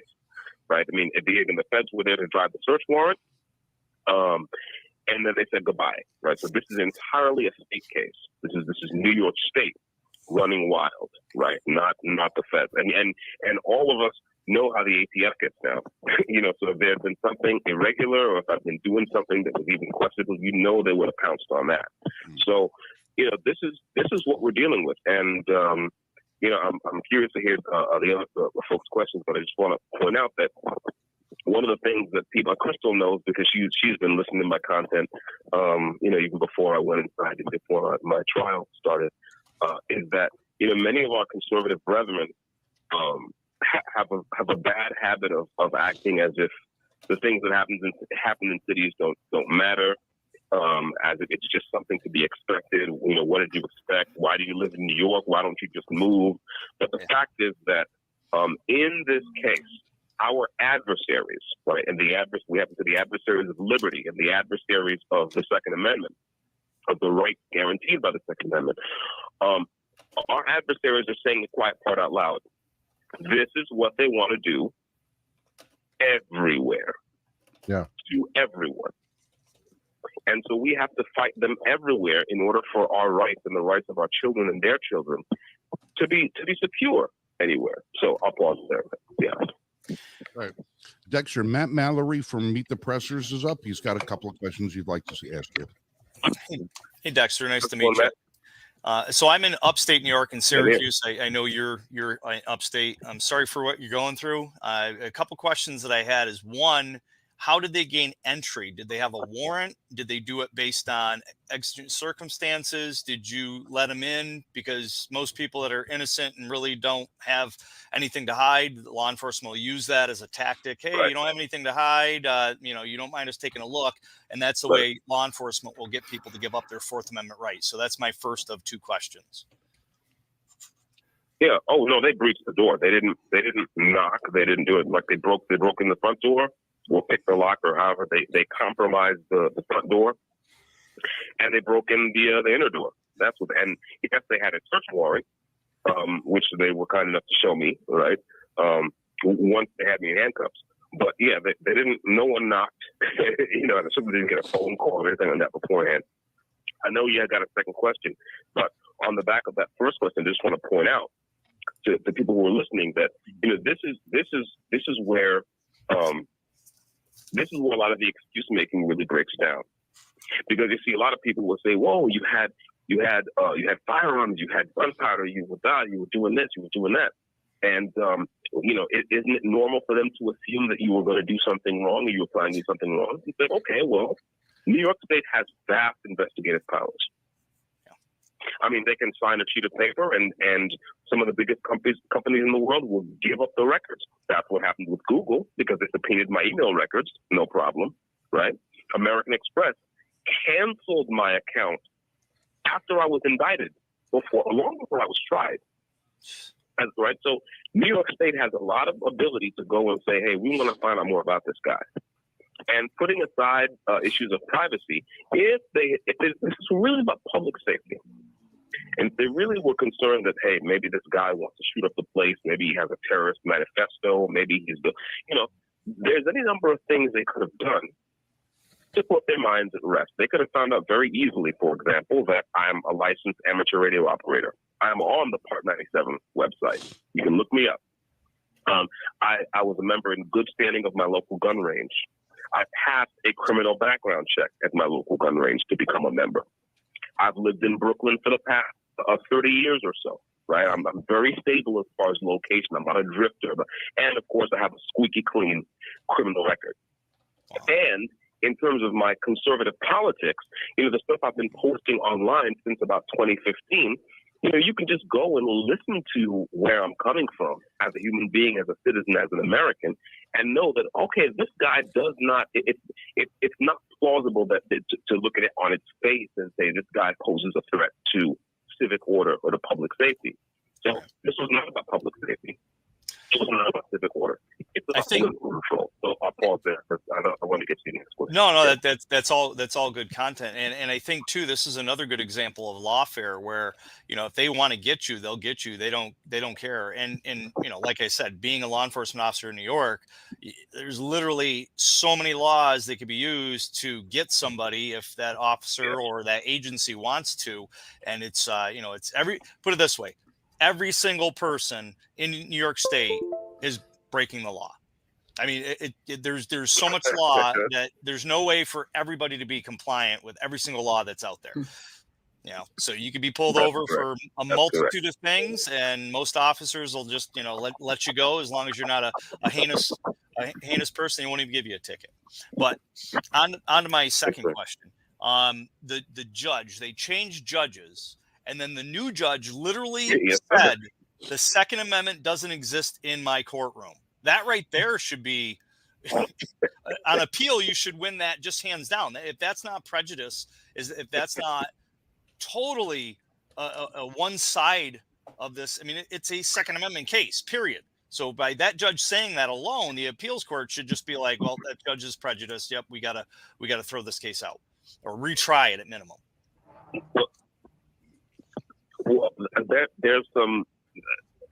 I see what you mean. I want to delve into that with you a little bit, but I can look at my timer and see that in the next couple of minutes they're going to give me the 1 minute warning.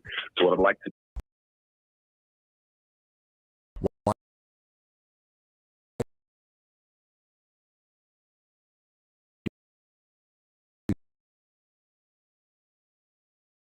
70%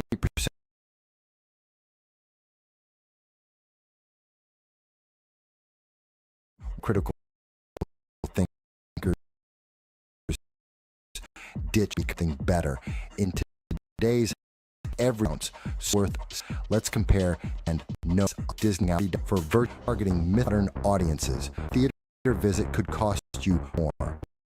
Out. Imagine where interview aging to set your finger at Sound. And the best part, it's free with an option to support only if you Disney Plus ticks off virtue signal checkboxes. Bytes allowed, talk, and sharp analysis. Perfect for those who crave depth and clarity. Why break the bank? Entertainment. Subscribe to No Soundbites Allowed and enjoy me with face tag.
Oh my God. I'm so embarrassed. I just realized I've got no sound. I just realized that I've been yapping away here for like 15 minutes and I have no sound. I'm very embarrassed. I didn't understand when you said, Forrest Mommy, that it was muted. I didn't understand you meant that I was talking and there was no sound. I apologize. Everyone can hear me now, right? Yeah, now you hear me. Oh, God. I feel embarrassed.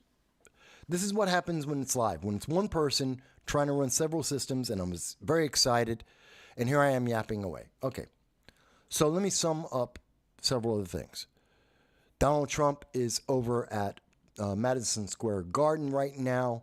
Many of the left-leaning media are trying to attribute things they don't like that have been said there, like illegal aliens, calling people having problems with illegal aliens, people who don't like Hillary Clinton. They're trying to attribute that to Donald Trump, even though Donald Trump did not say that.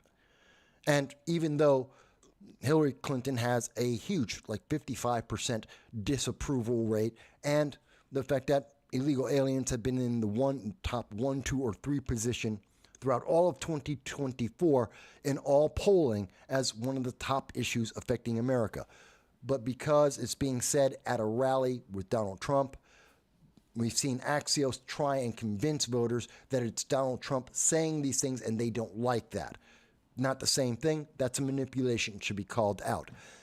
Kamala Harris was at a rally earlier today in Kalamazoo, which I initially thought was a church. It was not. It was a rally. She was there with Michelle Obama. And at that rally, Kamala Harris got heckled by a far-left advocate of pro-Hamas, individuals who support Hamas and have promised to restrict their vote, like in Dearborn, Michigan, and Ilhan Omar, individuals who want to see the terrorist organization Hamas supported, and they do not like Israel. And one of those supporters was at the event, was heckling Kamala Harris, saying, "Get out of Gaza," and so that was that event. And I was just pointing out how the left is never satisfied. You know, Joe Biden, to try and win back those Dearborn, Michigan voters, built a $400 million pier, and which broke down. It was only operational for 2 months. It cost us $400 million to build it. It cost another at least $100 million to repair it. It was operational only for a month, and it wound up giving food, fuel, and water to Hamas, because Hamas took it away from the public so that they could fuel their fighters, their war, their soldiers against Israel. So he wound up in a semi-direct way of supporting terrorism and supporting Hamas, even as American hostages remain held by Hamas. So those were the things I was talking about there. Then I came back to where I left off with Michelle Obama, that I'm pissed at her. Because while I was walking my dog, what I didn't realize at the time, and it just ate at me, Michelle Obama is wagging her finger at black men saying, "I can't understand. I'm angry with you because you're not voting for Kamala Harris." Let's think about it. Joe Biden and Kamala Harris are responsible for more black men going to jail than Donald Trump ever did. Donald Trump actually had the highest level of, or the least amount of black unemployment and Hispanic unemployment and women unemployed during his time as president. That's his record. That's a fact. Joe Biden is also part of his record is he passed laws to incarcerate black men, as many on the left have pointed out many, many times, then and now, since the 80s, that the laws on cocaine possession and drug possession have unfairly, many on the left will say, unfairly jailed black men in record numbers. Kamala Harris enforced those laws, and as DA, as AG, she in California, she incarcerated men and kept them in jail after their sentences were done, including individuals on death row who were proven to be innocent, and she kept them in jail. So Michelle Obama is wagging her finger at black men like me and others who are saying, why should I vote for Kamala Harris or Joe Biden or Democrats who actually put more black people in jail than Donald Trump? Donald Trump didn't do that. He gave black people jobs. These are the records that these individuals had. And Michelle Obama, who has never held an elected office ever, has never proposed an actual piece of law. So her claim to fame is being a black woman married to someone who was elected. That's her claim to fame. And she wants to wag her finger at me, saying, and me and other Americans, and say, oh, shame on you. No, shame on you, Michelle Obama. If you want to be taken seriously politically, run for an elected office and win. Put out some laws, put out proposals for laws that we can judge you by. But just because you have an opinion, I don't care. And if you don't want me to remember the full past, if you want to edit what I'm supposed to judge people by, there's a problem with you. Because Kamala kept black men in jail. Joe Biden kept black men in jail. According to the far left, the progressives themselves will highlight that. So get off my back if I don't want to vote for Kamala Harris. That's just something I had a feeling about. Yeah, it is patronizing, Forrest Mommy. So I said all of that in a little bit more extended way for 15 minutes. I apologize. I'm an idiot. It happens. It happens. I forgot to hit I was muted. I muted myself while I walked away so you guys were listening. And by the way, during the break, what you were listening to was Dexter Taylor. Dexter Taylor was imprisoned by New York State because he legally bought gun parts. He legally had a hobby as a gunsmith. He legally assembled the gun parts, his property. He used his property on his property. He used his possessions on his property privately. And New York State said, oh, you built something, we don't like it, and they threw him in jail. This is a massive violation. This is on the election. This is part of the election. If you're supporting Kamala Harris, you're supporting Democrats, you're supporting the government deciding that they can come into your home and judge you according to their political preference.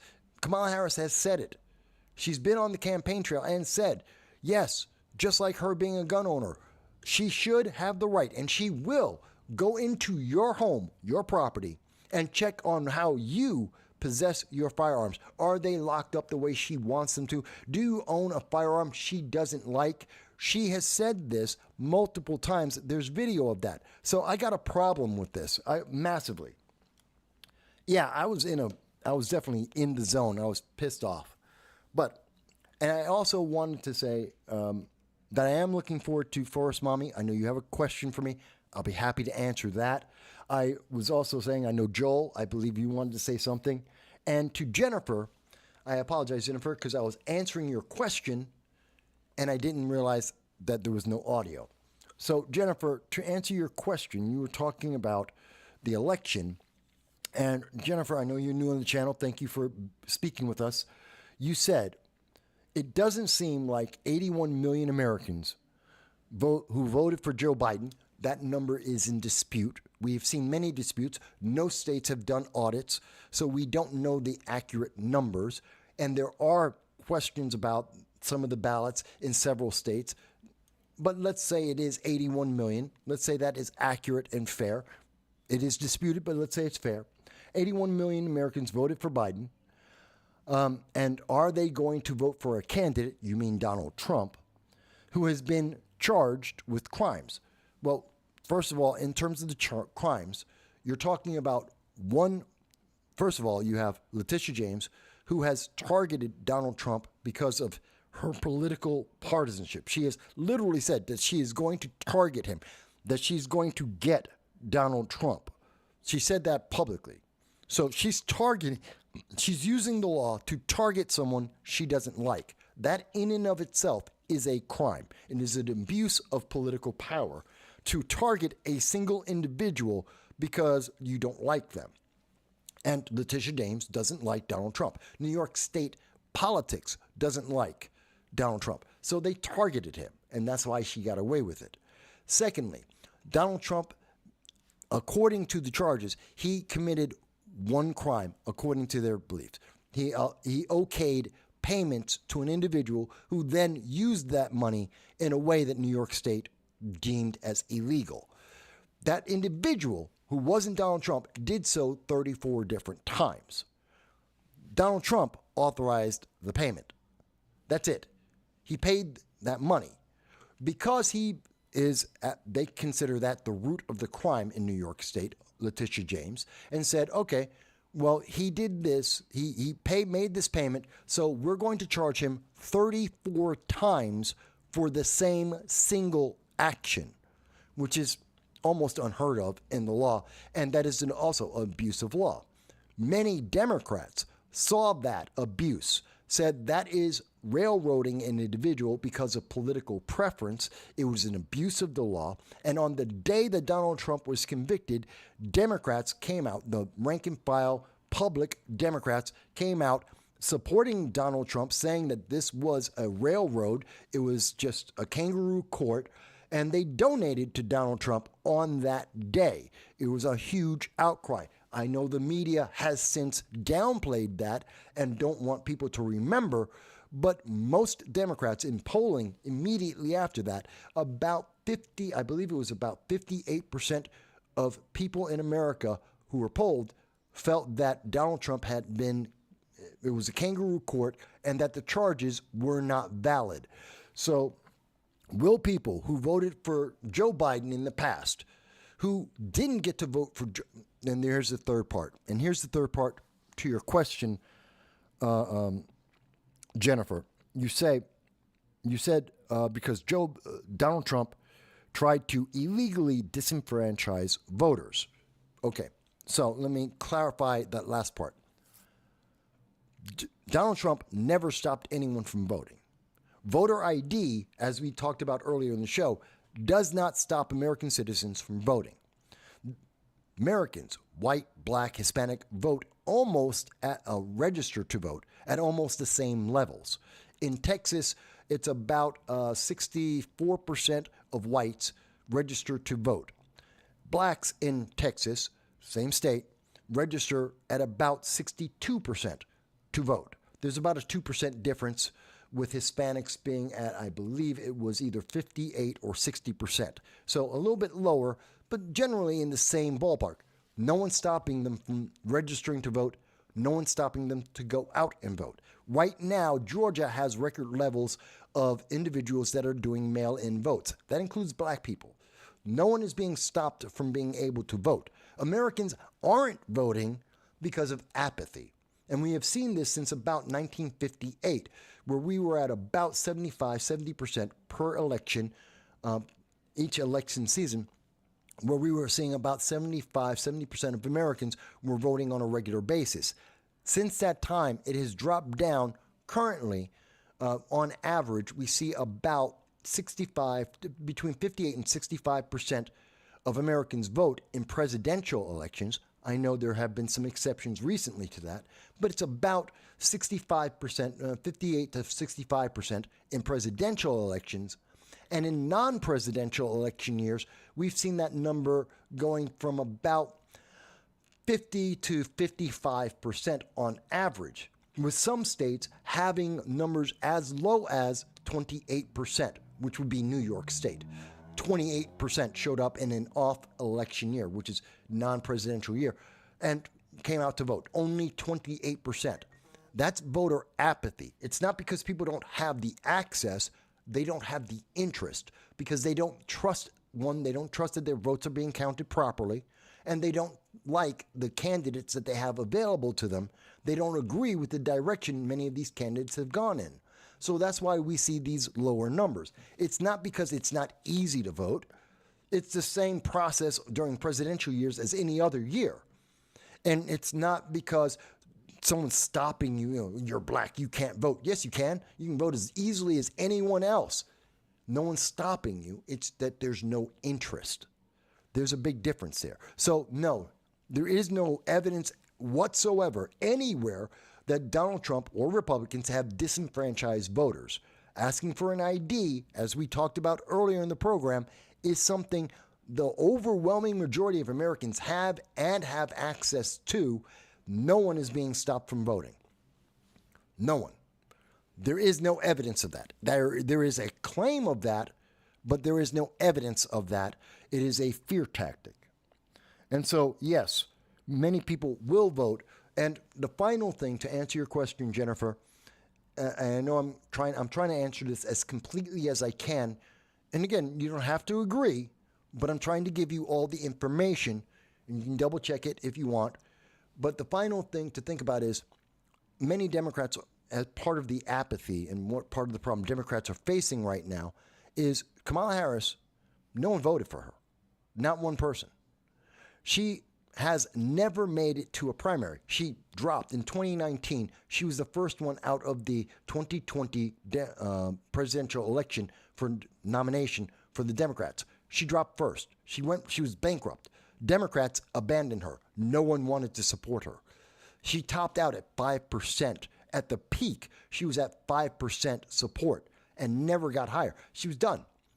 So no one voted for her in the primaries. And this year, 2024, no Democrats voted for her. She was not on any primary ballot. Joe Biden was. Democrats, rank and file, voted for Joe Biden. And when Joe Biden screwed up in his debate with Donald Trump, the Democrat elites, the DNC and the top of the DNC, Nancy Pelosi, Chuck Schumer, Obama, kicked out Joe Biden, and they leaked this information during this summer, told us that they were going to ruin Joe Biden until he gave up the nomination. And when he did that, they then anointed Kamala Harris, someone who no one voted for. And they did so, even the DNC didn't. They did an electronic vote, something that the general public didn't have access to members of the DNC didn't have access to. It was already done. So an oligarchy in control of the DNC appointed Kamala Harris without any of the support or will or democratic process of the democratic system here in America. They appointed their choice, which was Kamala Harris. So the only one who's disenfranchised, the only one we can factually say has actually disenfranchised any voters in any way in 2024 is the Democratic Party. That is a fact. The media doesn't like to focus on that. They don't want you to think about that. But the only person we can directly and absolutely factually point to and show step by step disenfranchising the will of the public is the Democratic Party. The Democratic Party voted for Joe Biden, period. No one else. We have Kamala Harris running. That's disenfranchisement. So I hope that answers your question. If it doesn't, please let me know. If you have a different opinion about that, that's fine. Tell me that as well. I'll be happy to answer your question, Jennifer. Forest Mommy, please do ask your question. I know you were upset about something before the break when I was talking about Michelle Obama and some of the other things. I'm happy to hear that. I know we're talking a lot about, there's other things I want to talk about, but I do want to talk about the election. It's 8 days away. I want you to have, doesn't matter, if you're going to vote for Kamala Harris, I want you to have a reason. I want you to understand the flaws and the issues that face us. You may want to vote for Jill Stein. You may want to vote for Chase Oliver. You may want to vote for Dr. Cornel West. You may want to vote for RFK. I'm not telling you not to vote for any of them if you want to protest. That is your option. That is your right as an American citizen. You can write in Mickey Mouse, Donald Duck. You can write in my name. Whatever you choose. I want you to vote. But I want you to have a reason to vote. And I don't want that reason to be an emotional manipulation like we've seen from many Democrats, and in particular, Michelle Obama. I don't want the manipulation to be a reason. I don't want it to be because some celebrity said, hey, I'm on their team now. No, those aren't reasons. I don't want it to be because of a characteristic, because someone has the right checkbox on color of skin or gender. Those aren't reasons. I want you to have a reason. And if you're not voting for a reason, I'm trying to give you reasons. So, Cuomo. Okay, Forrest Mommy, I'm going to get to Cuomo just a little bit. and I will address that. Thank you for bringing that up. Joel says, if they could have figured a way to use Biden's money for someone else, they would have. It was illegal. There was no way. The only person, because of the way that the campaign had set up the donations, the account, the only two people who were allowed to access all of the donations made to Joe Biden was Kamala Harris. This is the reason why they picked her. Because if you remember, in April of 2024, the Democratic Party, in preparing for the DNC, were talking about kicking Kamala Harris off of the ticket. They were going to replace her with Gavin Newsom of California or maybe someone else.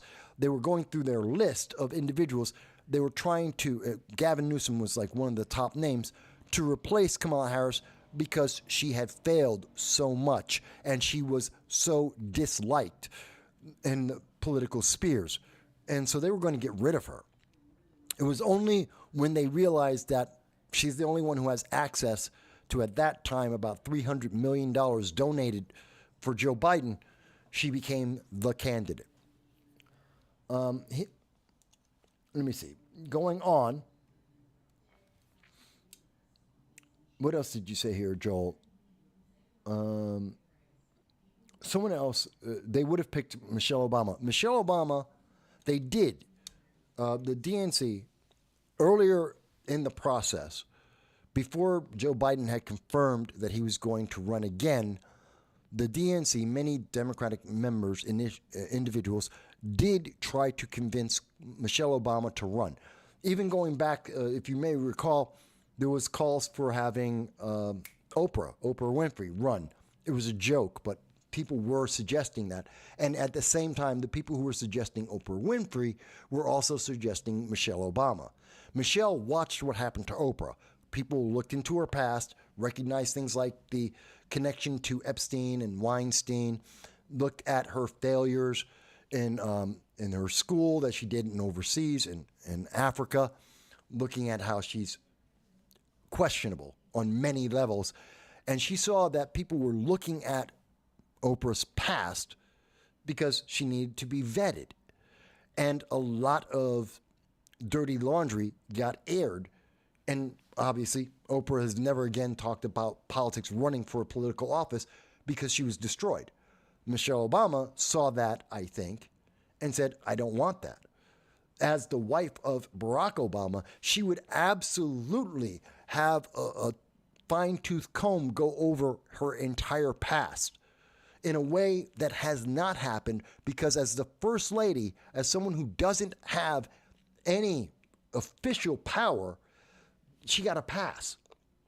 To be honest and to be fair, she got a big pass. Yes, people talked about her past a little bit, but it wasn't really important. People didn't look at details about why she's no longer actively pursuing her law degree. What did she do with that degree? How did she get that? Where's her background? How did she grow up? Blah, blah, blah. All of that. All of the details that we've found out about Donald Trump, about Kamala Harris, about every presidential candidate that has ever run. I don't think she wanted that scrutiny. She said no. She has repeatedly said no to any political office. She will not run for anything. So I think that's kind of important. So you'll never see her run. Joel goes on to say, I think they bent the rules to have Kamala use the funds. No, they didn't bend the rules. She legally was the only one who could access the funds. That was correct. And again, that's the reason why they picked her. She was the only choice that could touch that money. If it weren't Kamala, if they had picked anyone else, if they allowed a vote, which might have gone to Gavin Newsom, at the time in April and May of 2024, the number one Democrat with the most momentum in the party, RFK was outside the party, but inside the party, the number one Democrat that had the most momentum and support was Gavin Newsom. So if they had picked Gavin Newsom, they would have had to refund all $300 million to to all the individuals and all the political action committees, the PACs, and all groups like Act Blue. They'd have to give all the money back and then ask those people to give them that donation plus more again, and they didn't trust that they would get that money back. So rather than risk losing $300 million and never getting it back, they decided to go with Kamala Harris. They could keep the money and go forward. So I hope that answers that somewhat for you. So Forrest Mommy, you wanted to talk about Cuomo, and I was going to talk about Cuomo anyway. Give me a second. Where do I have it? I have the article. Now, I want to bring this up so that we can all talk on the same page about it. Here it is. So, I believe this is my article. Yep. So, just so people can see this. New York City voters, according to the New York Post, in a recent poll, New York City voters are supposedly willing to back Andrew Cuomo in a mayoral race to become the mayor of New York City. And that in that same poll, New York City voters were warming up to Trump. And this is a poll that was published, and this article was published yesterday. A lot of people are giving it attention today and just noticing it. So a lot of people are talking about it now. You'll hear some more people talking about it on Monday. Like often happens on our program, the things we're talking about, people will talk about throughout the rest of the week. This, I think, is pretty big. Now, Cuomo, let's be clear. Cuomo was responsible for the death of 16,000 American citizens, New York State residents, elderly individuals who, by the orders of Andrew Cuomo and Andrew Cuomo alone, he ordered those 16,000 elderly Americans who had been afflicted with the pandemic into elderly homes and also introduced into those elder care homes other individuals who were afflicted with the pandemic, younger individuals, put them into the same homes at the same time. And as we now know, and we kind of knew then, being older puts you at higher risk. And older people tend to have more comorbidities, other factors affecting their health, all at the same time. And if you have more comorbidities, more issues, and you have a weaker immune system because you're older, you tend to die more. And that's what happened. 16,000, in fact. And this was a policy that was, after it was instituted in New York, then we saw Governor Whitmer out of Wisconsin, and California with Governor, I was just mentioning his name, Newsom. Governor Newsom then followed Andrew Cuomo's lead in doing the same thing, leading to 4,000 deaths. I believe it was 4,000 deaths in Michigan, in Wisconsin, and about 8,000 deaths in California. Again, all of this has been downplayed since that time. It was downplayed during that time because of the amount of censorship surrounding any discussion of the pandemic. And since that time, no one's talked about it. It's been eliminated. Andrew Cuomo then lied about the number of deaths that occurred in the nursing homes in New York State. He was underreporting the numbers and lying to the federal government so that they wouldn't notice. We know this because Andrew Cuomo's press secretary and he were speaking to New York State Assembly members in a private political call. He was talking to party members in the New York State Assembly, and he told them about not reporting the correct numbers, underreporting the numbers. And there was a cover-up that came out as a result of that. New York State didn't want to get into talking about the death numbers due to mandates that were done throughout the country. It would have made Democrats lose the midterm elections. So instead, what we saw happen is Letitia James investigated Andrew Cuomo not for his cover-up or the deaths, but on the fact that there were 7 allegations of sexual abuse against Andrew Cuomo that he had accumulated over the last 7 years that he had been New York State's governor. She found 11 cases of sexual abuse instead, and she publicly announced she was looking into investigating 7. She found 7 cases of sexual assault by Cuomo against his staff and individuals, but she chose not to charge him because, or reduce the charges, because he resigned. He resigned and New York State let it go. And Andrew Cuomo got to keep a war chest of donations that were made to him as governor to help him stay in office and also for possible future aspirations. He got to keep a war chest of $25 million that had been donated to him and he had control of, which is enough money to help any New York candidate get elected to any office. So he had a lot of power. Since that time, Andrew Cuomo, with the help of his brother Chris Cuomo, who got fired from CNN because he was at the same time as being a, quote, neutral journalist for CNN, he was giving political advice to his brother Andrew Cuomo, which is crossing the line. I don't blame Chris Cuomo for helping his brother. That's fine. Your family. I get that.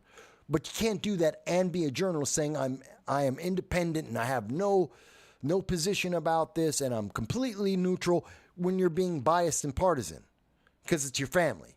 You can't say that. So he deserved to get fired by CNN. That's true. And I don't blame him for supporting his brother. So this is the history that the news media wants you to forget.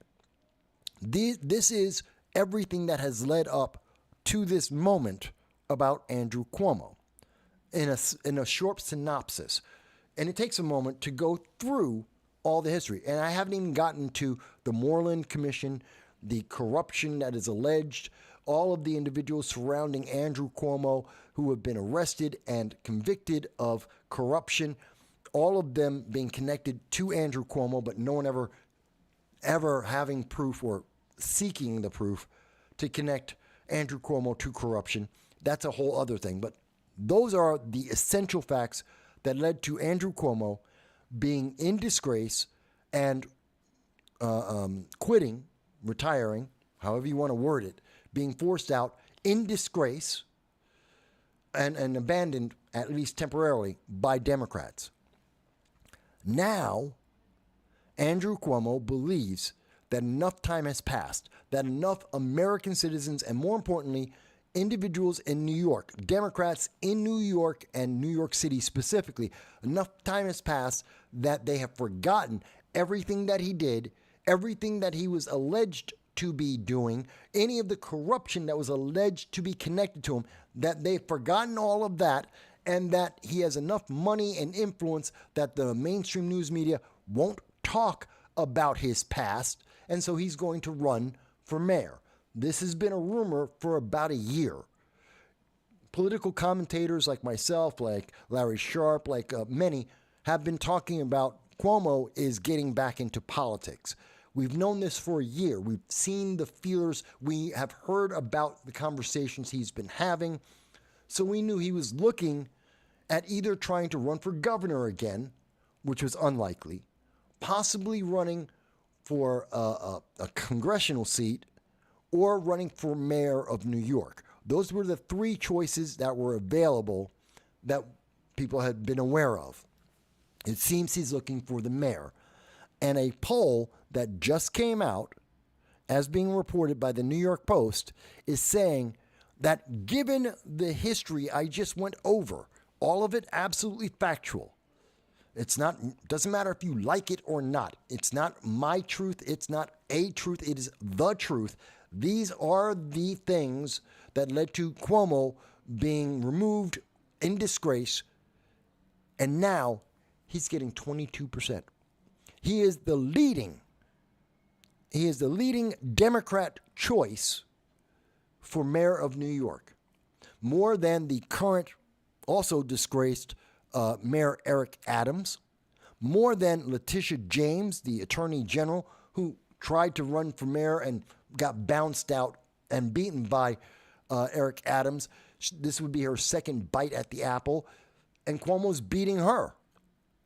Cuomo, a man who is surrounded by rumors and many people believe a lot of corruption, a man who is responsible for 16,000 people dying during a pandemic, a man who bankrupted New York State consistently, a man who tried to drive out of New York State anyone who was Christian, religious, anyone who believed in the Second Amendment, who was conservative, didn't have his same political beliefs.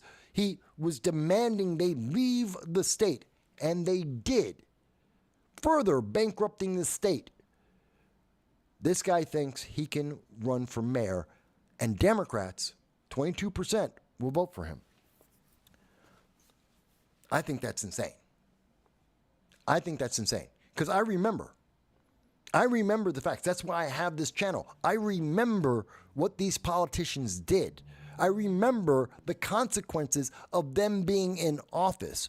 I remember what they said to you, the public. And while CNN and MSNBC and ABC and the left-leaning media, 80% of all major news media is left-leaning, while they will give him a pass, while they are more than happy to ignore what he did and what he was accused of doing, I don't. I remember that Letitia James found 11 cases of sexual assault. So if you believe in Me Too, I don't know how you justify supporting Andrew Cuomo. If you believe in MAHA, Make America Healthy Again, I don't see how you vote for Andrew Cuomo, whose actions led to the death of 16,000 American citizens that were unnecessary. I don't know how you vote for this man. If you want to drain the swamp, if you want a more transparency, I don't know how you can vote for Andrew Cuomo. I don't know how, after so much embarrassment and so much disgrace for New York State, for Democrats, for America, centered on this one individual, I don't understand how 22% would say, yeah, I'd vote for him. I don't get it. I don't get it. Now, 28% in the same poll, 28% said they're undecided. They didn't have anything to say. No comment, or they had no opinion. But 22%, this is from the New York Times and Siena College. These are respected pollsters. Okay? So this is a respected poll. This isn't some minor Mickey Mouse, nobody polling group. This is Siena College. I don't understand this. Forrest Mommy says, it's like people want it to happen again. It seems like it. It seems like you want this. People in New York City are more than happy to have corruption back. By the way, it's not like New York State was doing better under, or New York City, neither New York City nor New York State was doing better under Andrew Cuomo than under Hochul, under any of the other Patterson, the other disgraced mayors and or governors of New York. He's not better than any of them. He didn't do a better job than any of them. New York was bankrupt and losing billions of dollars under Cuomo, just like it is under Hochul. Hochul has no new ideas. She's basically doing everything that Andrew Cuomo did. There's no difference between the two. There's no difference in their policies.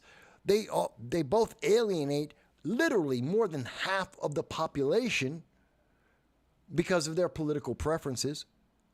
They're both connected to various levels of corruption.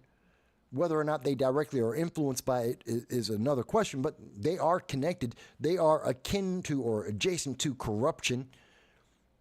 And we know for a fact that, Cuomo, again, 11 cases of sexual assault. Doesn't that matter to Democrats? Isn't that important to Democrats? I don't understand this. And I understand why he's picking New York City rather than Congress, because he'd probably be in an upstate location to run for Congress. But if he were upstate outside of Albany, outside of Rochester, outside of New York City, the cities and the major cities in New York are very, very, very Democratic. A lot of Democratic voters. But if you go outside of that, the state's red. It is almost entirely, other than those three cities, the entire upstate of New York is redder than hell. It's one of the reddest states in the nation, if you don't include Albany, New York, Rochester. You take out the major cities, and suddenly it becomes a hotbed of Republican conservative politics.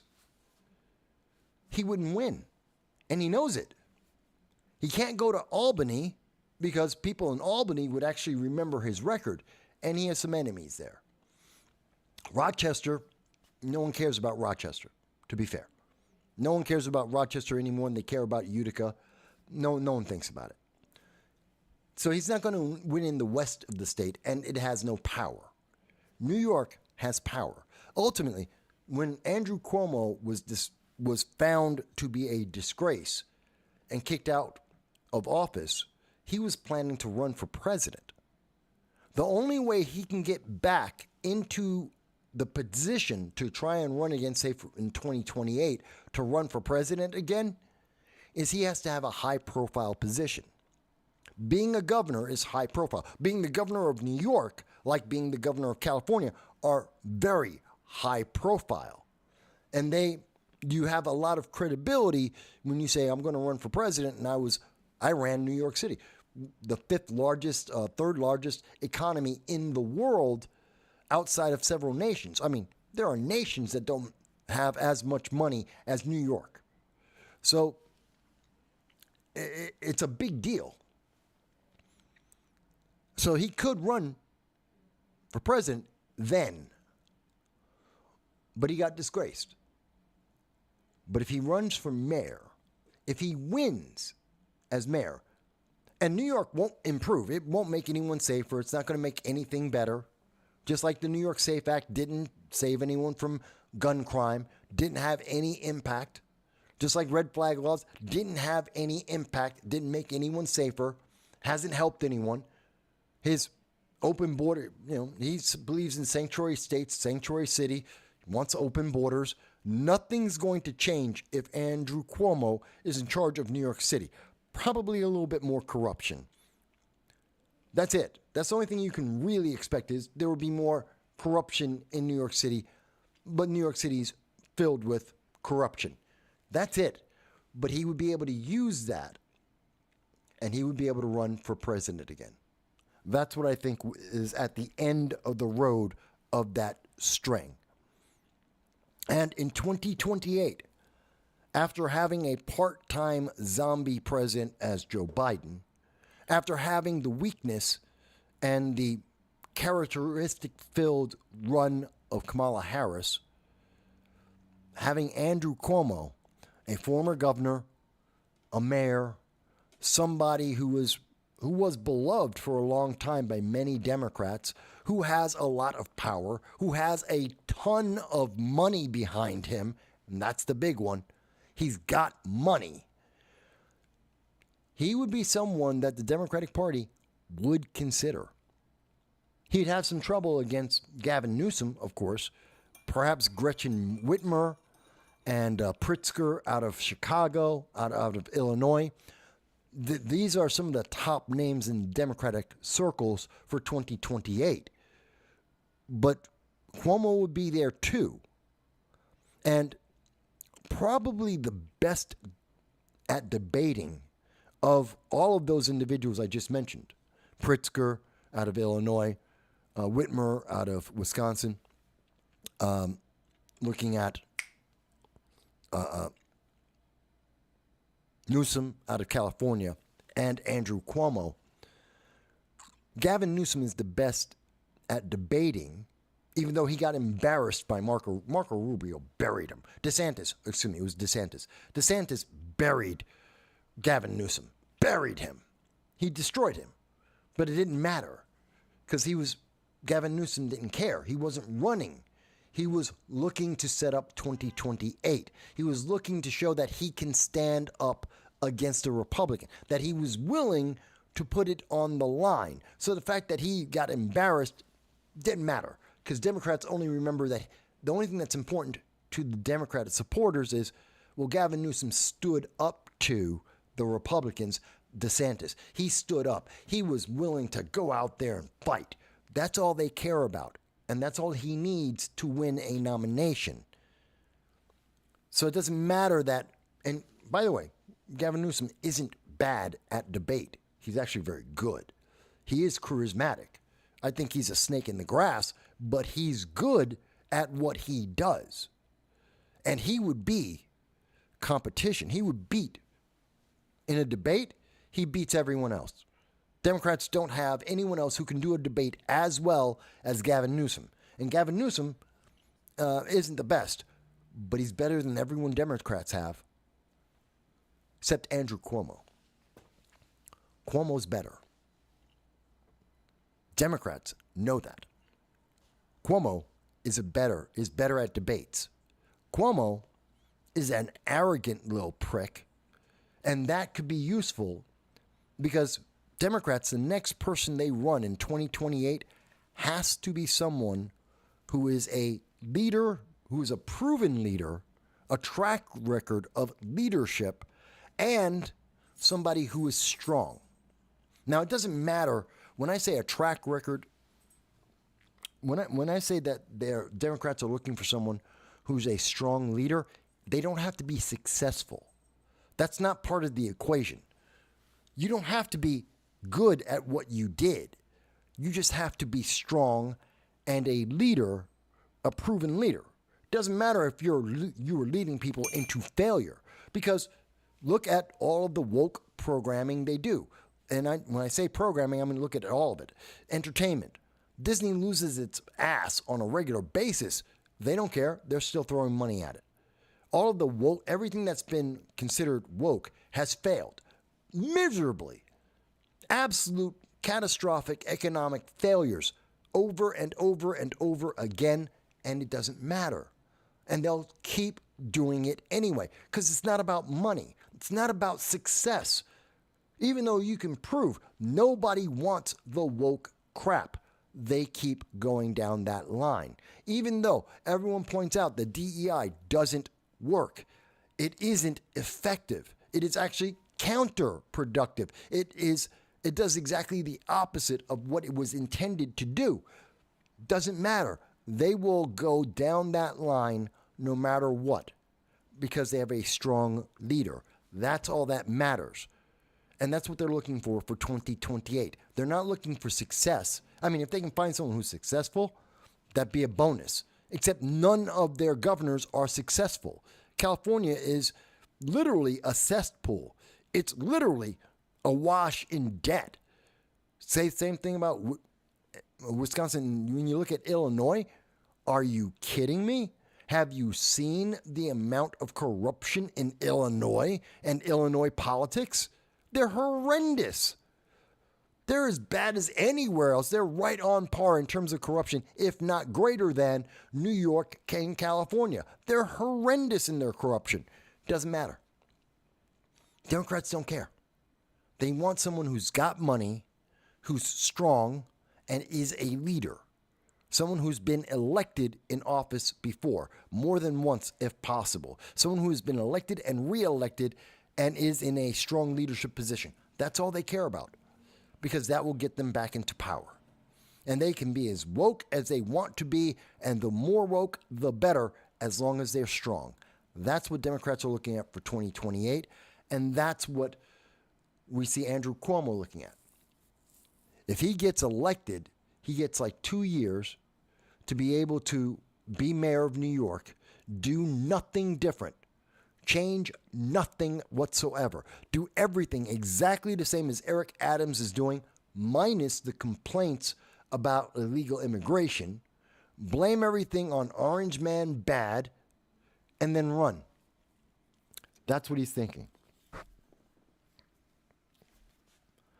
That's the political commentary. That's the political analysis in a snapshot. And 22% of New York City residents are willing to go for that. They're happy with that. That's what they want. They want Andrew Cuomo to come in, do nothing different, blame Orange Man bad for every problem they have, and then run for president. That's all they want. It's the devastation that this will result in for America is incredible.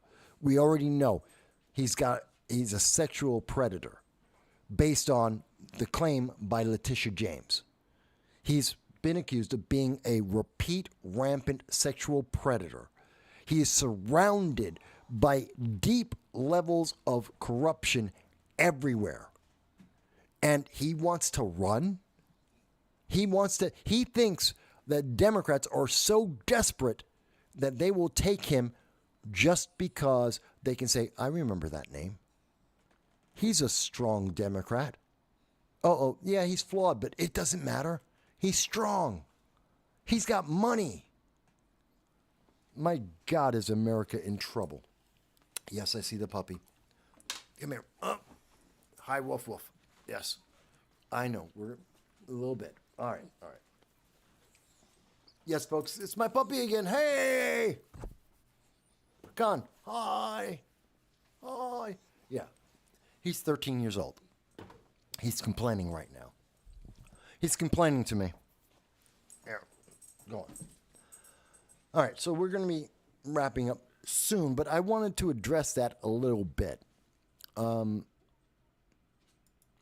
wanted to point out, by the way, this is the record of Biden-Harris, and in particular, Kamala Harris, who was given the border as her purview.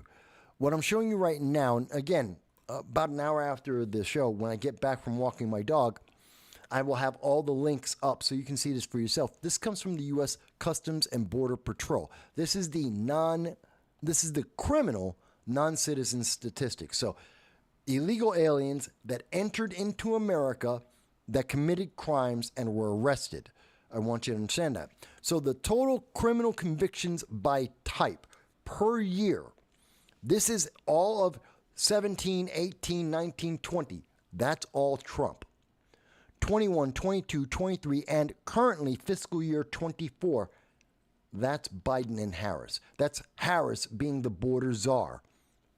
Okay? So we have a direct understanding of what a Trump administration is like and what a Harris administration is like in terms of immigration and the border. And I wanted to present this to you because most people don't realize the comparison is insane. The numbers of problems under the Biden-Harris administration and Kamala Harris as border czar is 2, 3, 5 times worse than under Trump.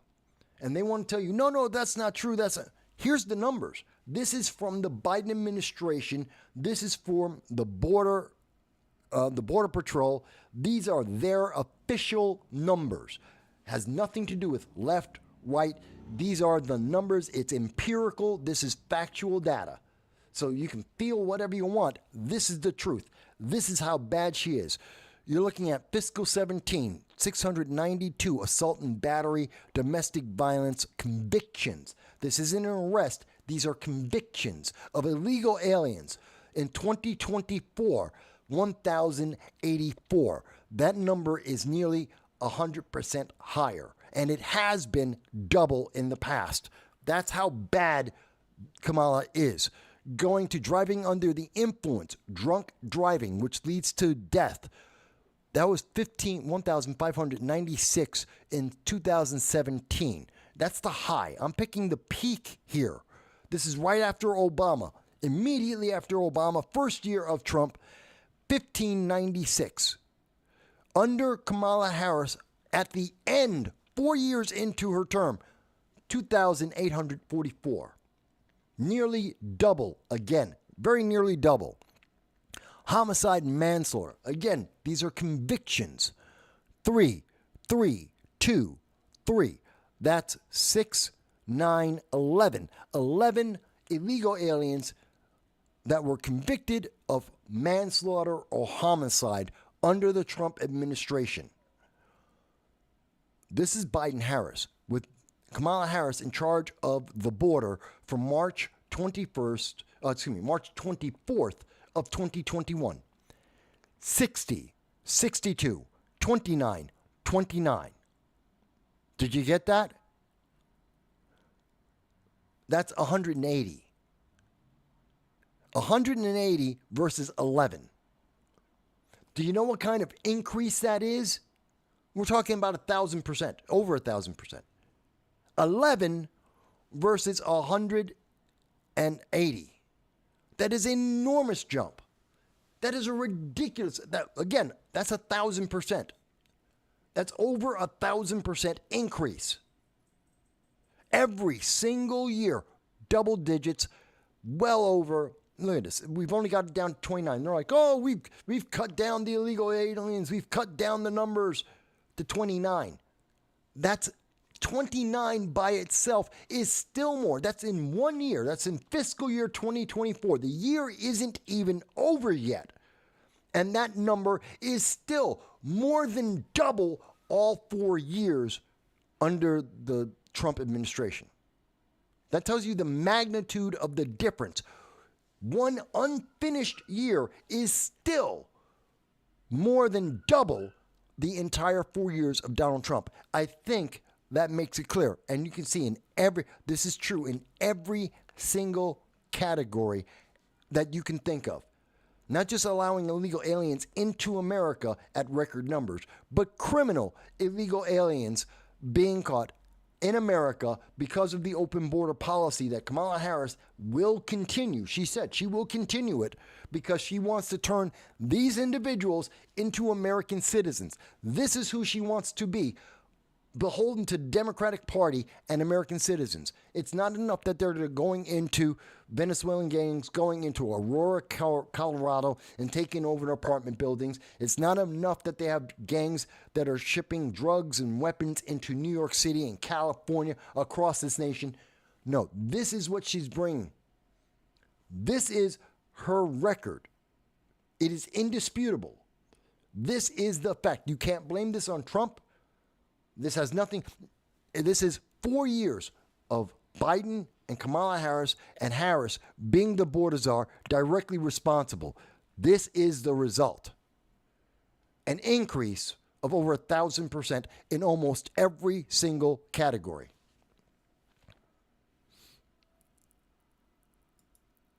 I know, Forrest Mommy. They say it's like people want it to happen again and again and again. It's incredible. It is incredible. Let me see. I just want to double check. So I wanted to talk about that.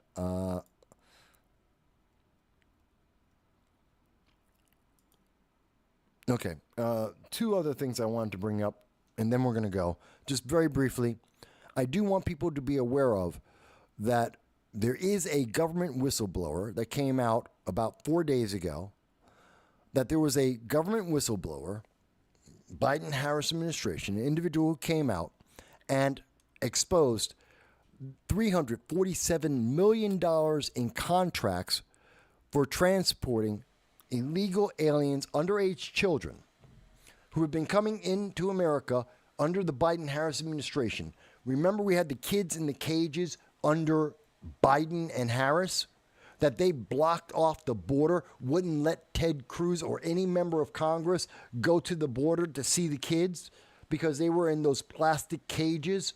Do you remember that? I do. I have video of that. They blocked them off, would not let you in. And then to get rid of that backlog, all those kids in those cages on the border, they started shipping the kids to Tennessee and into New York City in the middle of the night. Remember the private jets we were talking about? We did videos on it. That they were shipping the kids in the middle of the night, and literally at midnight, 1 in the morning, private jets unloading just plane loads of kids going into private buses to then be transported all around Tennessee, all around New York State, into Michigan, into Washington State. That cost $347 million to lie to you, to tell you that, no, unaccompanied minors, not a problem. It's not an issue. $347 million to hide the problem. Not to fix the problem, not to make it better, but to hide the problem from you. I just want you to understand that. That's $347 million that could have gone to feeding kids. That could have gone to education. Could have gone to a lot of things. It went to hide and lie to you. Final thing that I'll mention about this is there is the Manhattan DA, the same guy that was going after Donald Trump because Donald Trump is a Republican and because Donald Trump was running for president. The same Manhattan DA admits that they're going to have a problem for trying to convict Daniel Penny. Now, you may say, who's Daniel Penny? You don't remember. Daniel Penny, I don't remember that name. Who could that be? Who is that guy? Daniel Penny is responsible. There was a homeless man, a violent homeless man on the New York City subway about 1.5 years ago. And as the article will no doubt go into, that homeless man, mentally disturbed homeless man, who had been convicted of multiple violent attacks against random subway citizens of New York, people on the subway. He would randomly attack them. Well, that young man decided that he was going to attack people. Jordan Neely was going to attack individuals in the subway train, and it was not just Daniel Perry, but 3 people. As you can see here, here's Neely.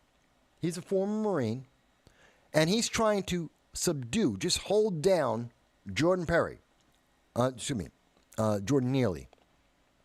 And Daniel Penny is trying to hold him down. Well, I don't know why I just dropped that, but he's trying to hold down this man. Come on, get that out of.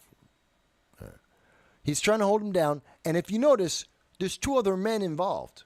One man happens to be Hispanic, one is white, and they're holding down Mr. Neely.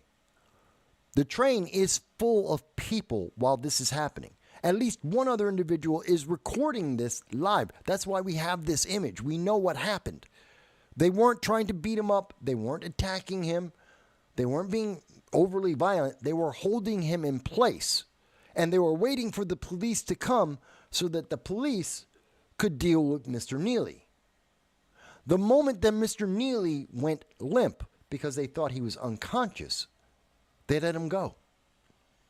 Now, they still stood over him, and they weren't doing CPR. They didn't realize he was dead. They thought he was unconscious. So they stood over him. They held him until he stopped resisting, and then they let him go. And accidentally, he died. Nobody at the time had the intent to kill him. Now, Democrats will run around and they'll go, look, he used to dress like Michael Jackson on the subway, and he'd dance. That's a long time ago, because look at this man. Does that look like Michael Jackson to you? He was mentally disturbed even when he was dressing as Michael Jackson on the subway system, homeless. And he went a long way. He became worse and worse and more of a threat.